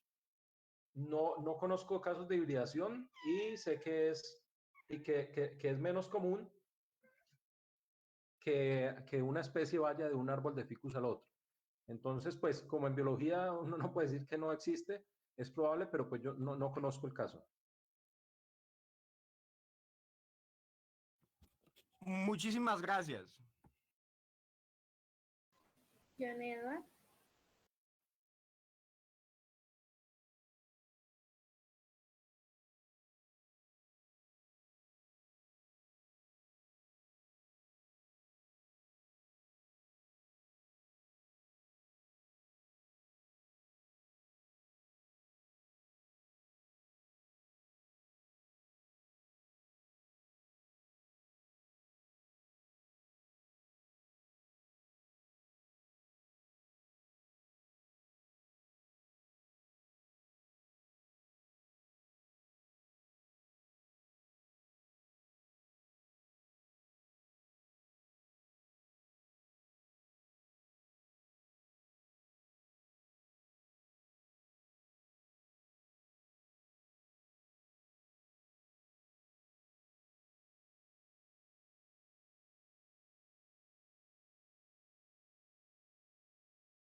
John Edward, definitivamente sí.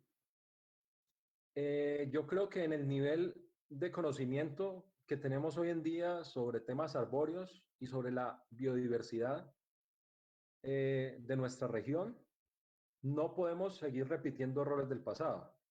Ustedes saben, por ejemplo, que en algún momento se promovía la siembra de pinos y aquí se hicieron muchas reforestaciones durante muchos años con pinos y todavía los podemos encontrar.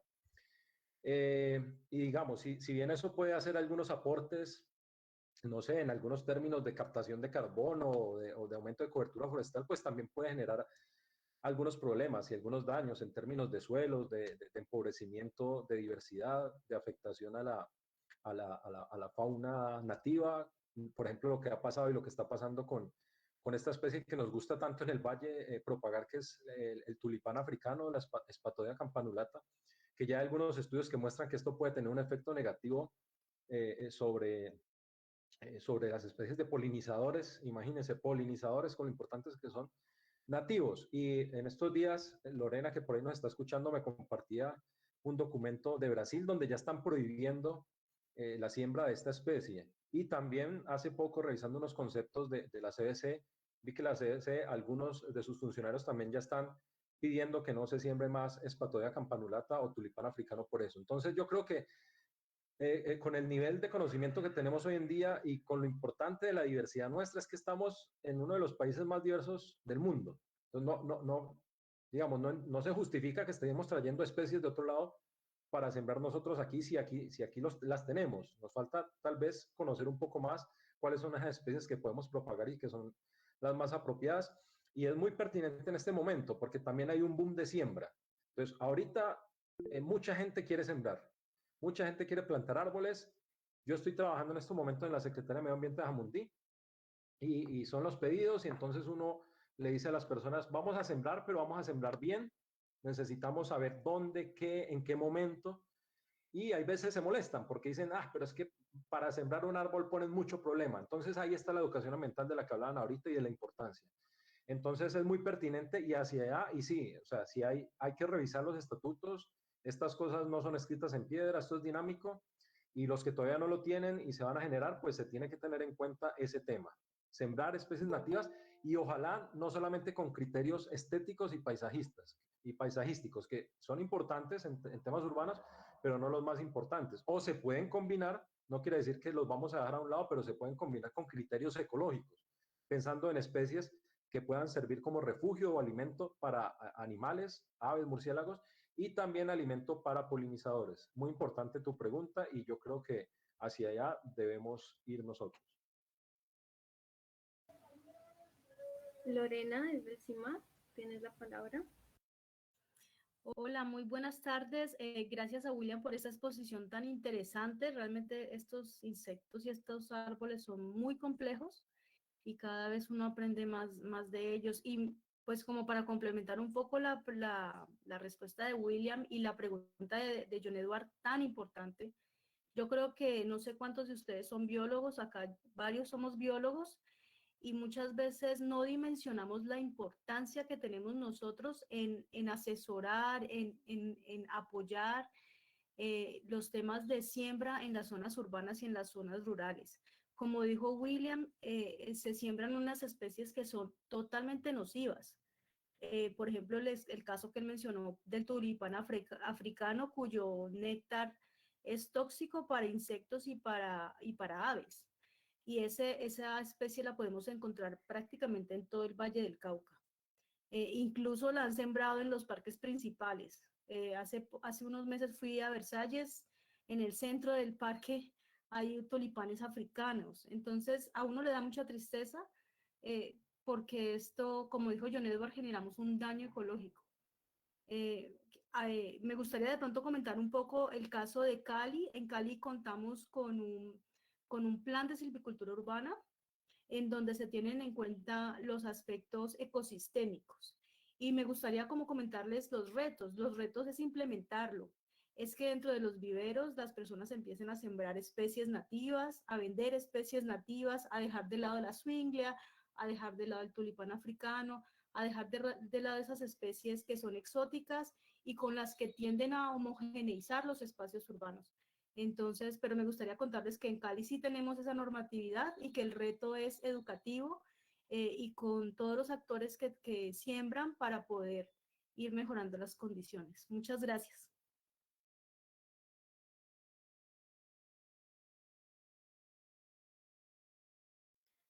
Lore, muchísimas gracias por tu aporte. El compañero Juel Carvajal está pidiendo la palabra. Juel.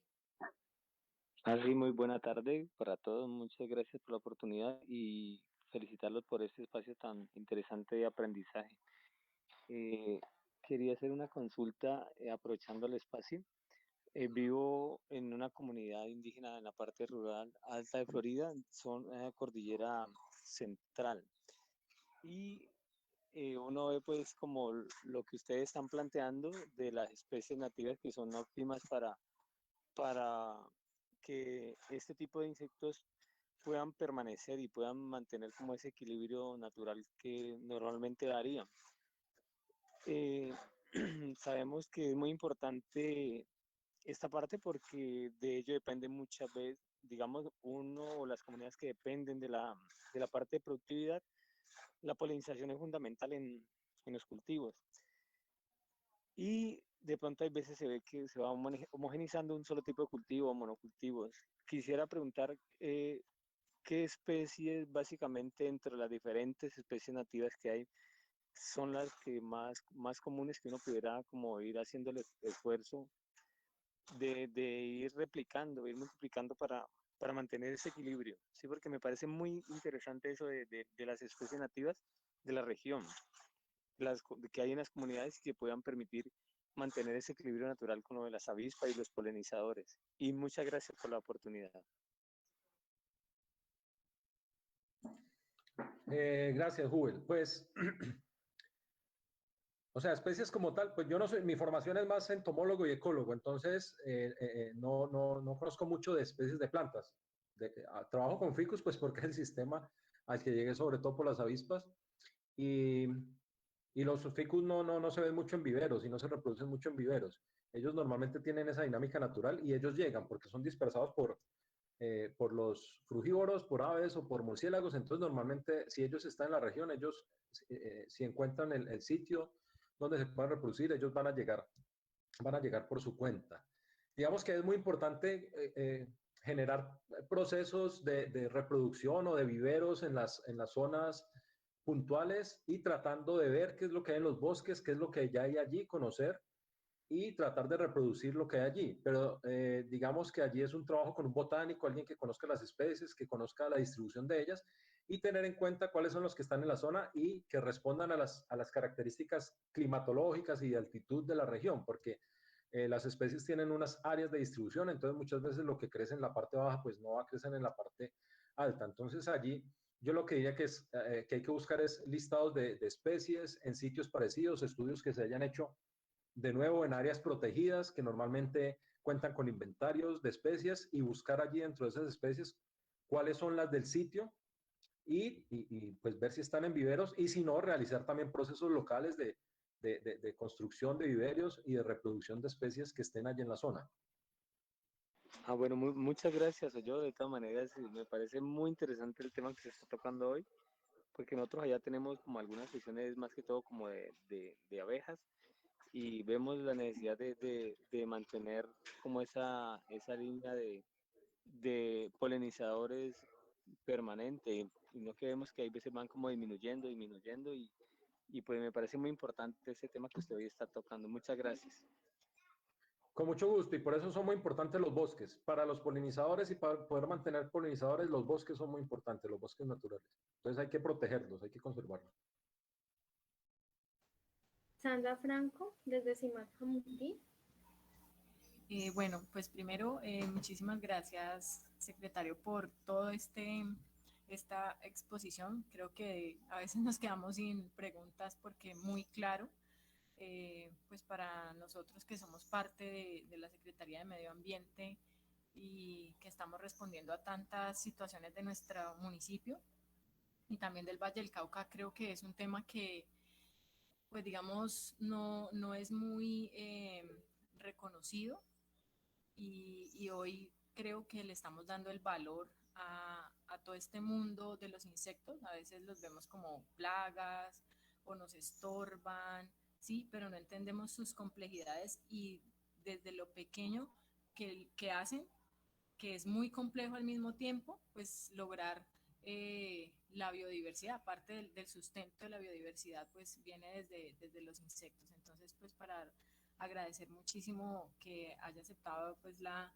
invitación desde Parchémonos de la Biodiversidad y también complementando un poco lo que dijo Lorena y William sobre la conservación de los bosques, sobre reconocer nuestras especies de flora.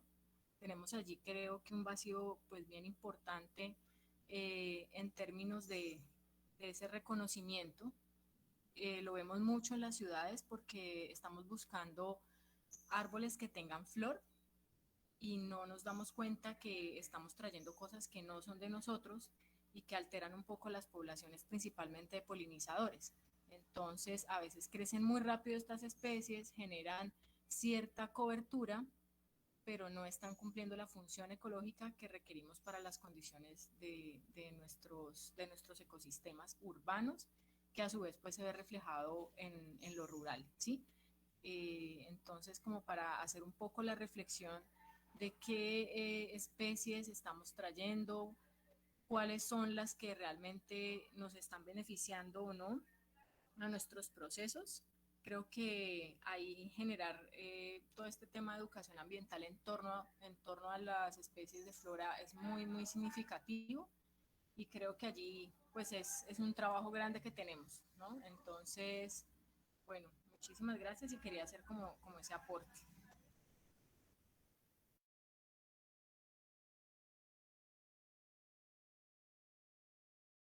Muchas gracias, Sandra. Adelante, Cristian Arcos.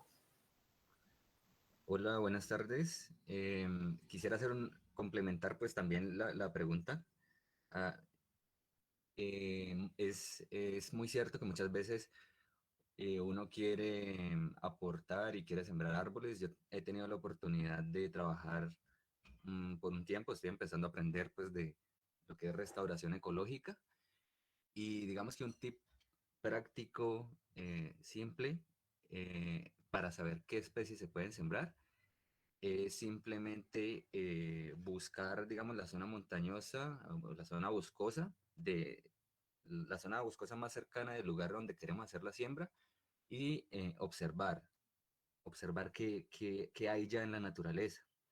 Entonces, si uno tiene de pronto un conocimiento básico acerca de algunas especies, empezar a reconocer qué especies hay ahí y recolectarlas en el mismo bosque, porque pues si estamos buscando especies nativas, pues son las que ya sabiamente la naturaleza ha puesto ahí. Entonces es un proceso que me parece que es bastante adecuado y que además es muy económico. Eso es todo.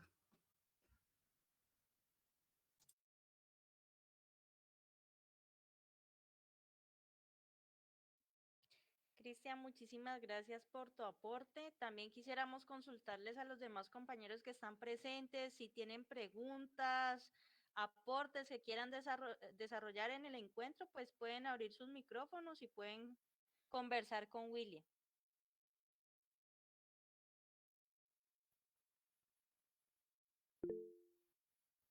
Doña Gaby, bienvenida, la escuchamos. Muy buenas tardes. Muchas gracias por esa magnífica, pero magnífica exposición. Y quiero contarles lo que nosotros nos está sucediendo en la parte alta. Pues en este momentico tenemos un vivero de alta montaña donde el conocimiento y la investigación en esas zonas es poquito. Entonces, allí es cuando nosotros necesitamos un acompañamiento porque lo estamos haciendo a nivel comunitario, pero necesitamos el acompañamiento de todo este conocimiento, lo necesitamos allá. Hemos tenido una conservación en la región muy buena, luego tenemos un sitio de recolección de semillas interesantísimo, pero nos falta tanto el conocimiento del desarrollo de semillas para que se vuelvan árboles, como de cuáles semillas son más importantes, bueno, todas son importantes, para hacerle esa reproducción. Entonces allí es donde nos vamos, que somos unas comunidades que estaban alejadas, que tenemos el sistema, que tenemos el propósito, pero nos falta conocimiento. Entonces sería muy bueno y de ahí también la invitación a que nos acompañen en ese proceso que estamos desarrollando en esa parte alta.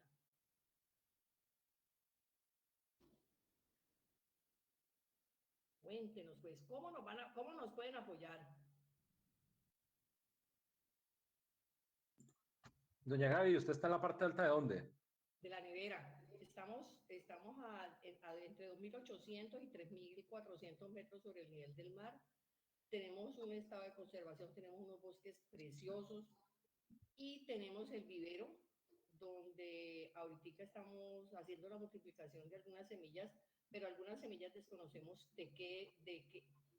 ni cómo se llaman. Lo único es que las encontramos y las encontramos tan lindas que las multiplicamos, pero no sabemos bien qué estamos multiplicando.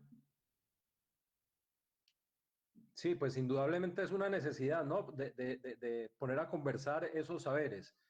Los procesos de conservación que se hacen a nivel local, a mí particularmente me parece que son los más efectivos y los más valiosos. Todos estos procesos que se hacen por la comunidad que vive allí en los sitios donde desarrolla su vida son generalmente los que generan más impacto y muchas veces no son tan visibles. Entonces yo creo que ahí en el marco pues del CIDAP y pues yo aquí siendo un poco atrevido, pero pues ya los demás dirán, pero yo creo que es necesario que haya ese diálogo y que las personas que tienen el conocimiento en el tema de plantas y las instituciones también en el tema de plantas, pues que puedan apoyar este tipo de procesos, porque son fundamentales. Y si este tipo de procesos se apoyan y se fortalecen, pues imagínense, allí en los viveros se generan las especies y los propágulos para poder hacer esas recuperaciones, esas reforestaciones que son tan necesarias en estos momentos, pues en la situación en que nos encontramos en el planeta, necesitamos tener más bosques cada vez y recuperar los que se han perdido. Entonces, muy importante este tipo de procesos y que hayan más de este tipo y que haya mucha más gente interesada y preocupada por recuperar sus bosques, por tener sus viveros y por sembrar especies nativas allí en sus zonas. Pero necesitamos urgentemente que nos acompañen.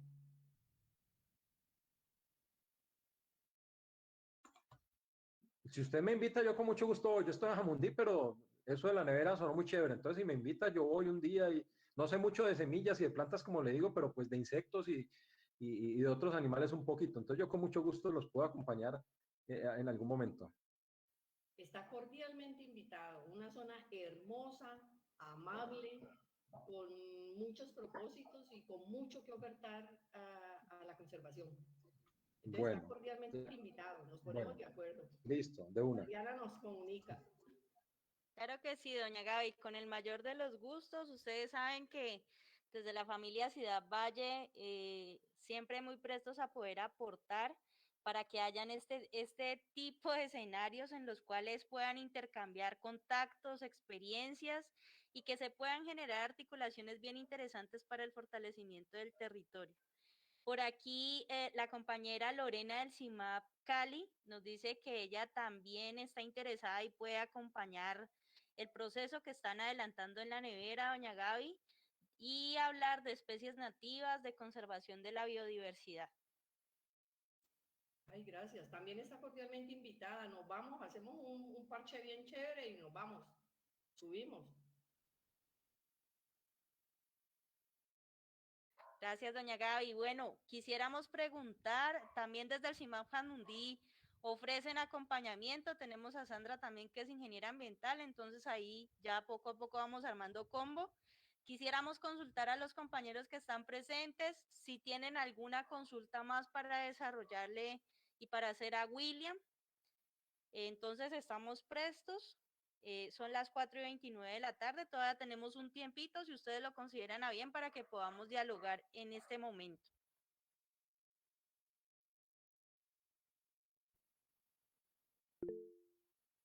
Lorena, te escuchamos. Tal vez se me había olvidado hacer una pregunta y como tuve que salir un momento de la charla para entrar en otra reunión del trabajo, pero no sé si William comentó sobre esta nueva especie de ficus que se está empezando a ver en las zonas urbanas. Creo que era ficus religiosa, William. No sé si hablaste de ella y que nos pudieras explicar un poco de las implicaciones que tiene la llegada de esta especie y que ya se está empezando a reproducir pues como de forma silvestre, o sea, fácilmente en la zona urbana. Sí, sí, yo algo les comenté. Esta es una especie que pues es ornamental y ha sido introducida en muchas especies del planeta, no solamente aquí. Y luego, de alguna manera, pues el polinizador también llegó. Cuando no está el polinizador, ellos no tienen la capacidad de reproducirse por sí solos. Lo que pasa en Cali, por ejemplo, con el Ficus benjamina, toda esa cantidad de Ficus benjamina que hay en Cali es porque en algún momento alguien lo sembró. En Ficus benjamina, hasta el momentico, no ha llegado el polinizador. Hay un no polinizador que ha llegado, que hemos detectado, pero polinizador no. Y en el caso de Ficus religiosa, efectivamente, ya desde hace algunos años está el polinizador. Y bueno, el problema con los ficus es que en estos momentos pues está en contexto urbano, entonces pues él va a aprovechar espacios que están vacíos, digamos, pero hay que ver si ellos, porque como también pueden ser hemiepífitas y pueden crecer sobre otros árboles, yo los he visto creciendo mucho sobre los chiminangos, por ejemplo. Entonces yo creo que hay que estar muy pendientes y hay que estar haciendo seguimiento para ver cuál es el camino que va a tomar el tema de esa dispersión del ficus religioso ahorita. Y también lo he visto creciendo sobre puentes. Entonces, él puede dañar estructuras si no se le controla, porque un ficus donde encuentra un huequito, ahí empieza a crecer. Y luego empieza a echar raíces y puede dañar estructuras. Y por otro lado, hay que ver si tiene el potencial de desplazar algunas especies nativas. Por ejemplo, el tema que les digo de los chiminangos, no sé si pueda llegar hasta ese punto. Ahí nos falta todavía mucho conocimiento, pero no lo podemos dejar de lado. Yo creo que que, que hay que estar atentos y desde lo institucional también para ver qué va a pasar y qué está pasando con esa especie. Y el tema también es cuando empieza a llegar a ecosistemas naturales, qué puede pasar en los ecosistemas naturales y si puede desplazar otras especies. Es un árbol de crecimiento lento, entonces si hay una política y se va a hacer control de él, pues no debe ser muy complicado, por lo menos en los ambientes donde vivimos ahorita, pero sí hay que tener cuidado porque yo sé que hay unos parentales en Univalle y hay otro, lo que les comentaba acerca de Confenalco, y allí por Confenalco ya se ven muchos hijos de ese árbol parental, incluso en el puente. Entonces sí hay que estar alerta con ese ficus religiosa y no esperar a que ya el problema sea muy grande y se nos salga de las manos.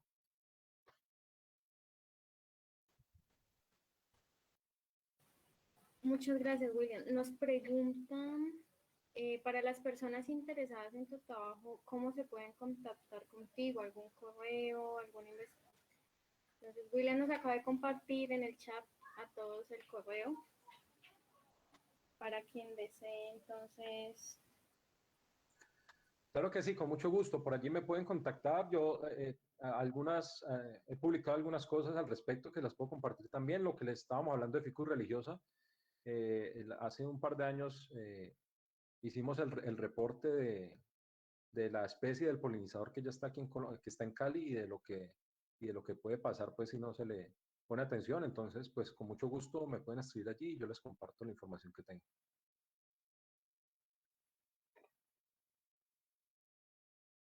Muchísimas gracias, William, por compartir con nosotros el día de hoy esta charla.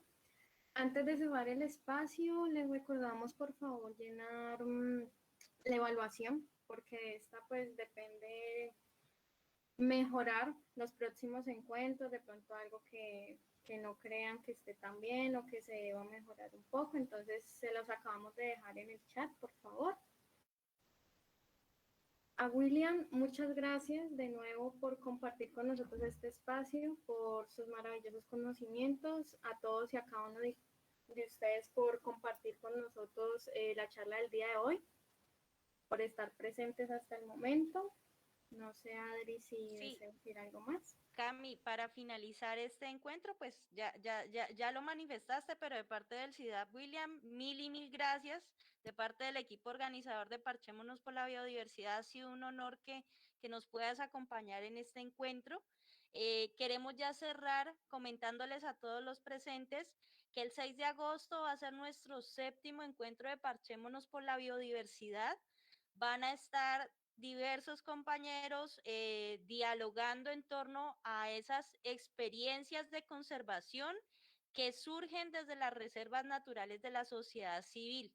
Entonces, para que por favor no se lo pierdan, la próxima semana pues vamos ya a estar organizando temas logísticos, de formulario de inscripción y demás, para darles a conocer quiénes van a ser nuestros ponentes del 6 de agosto. Desearles que tengan un excelente fin de semana, cuídense mucho, la pandemia todavía no ha pasado y debemos cuidarnos. Un abrazo fraterno para todos y todas y mil gracias por creer en Parchémonos por la Biodiversidad en el CIDAP Valle del Cauca. Un abrazo y feliz tarde. Feliz tarde, muchas gracias. Un abrazo, William, gracias por todo. Un abrazo. Con mucho gusto.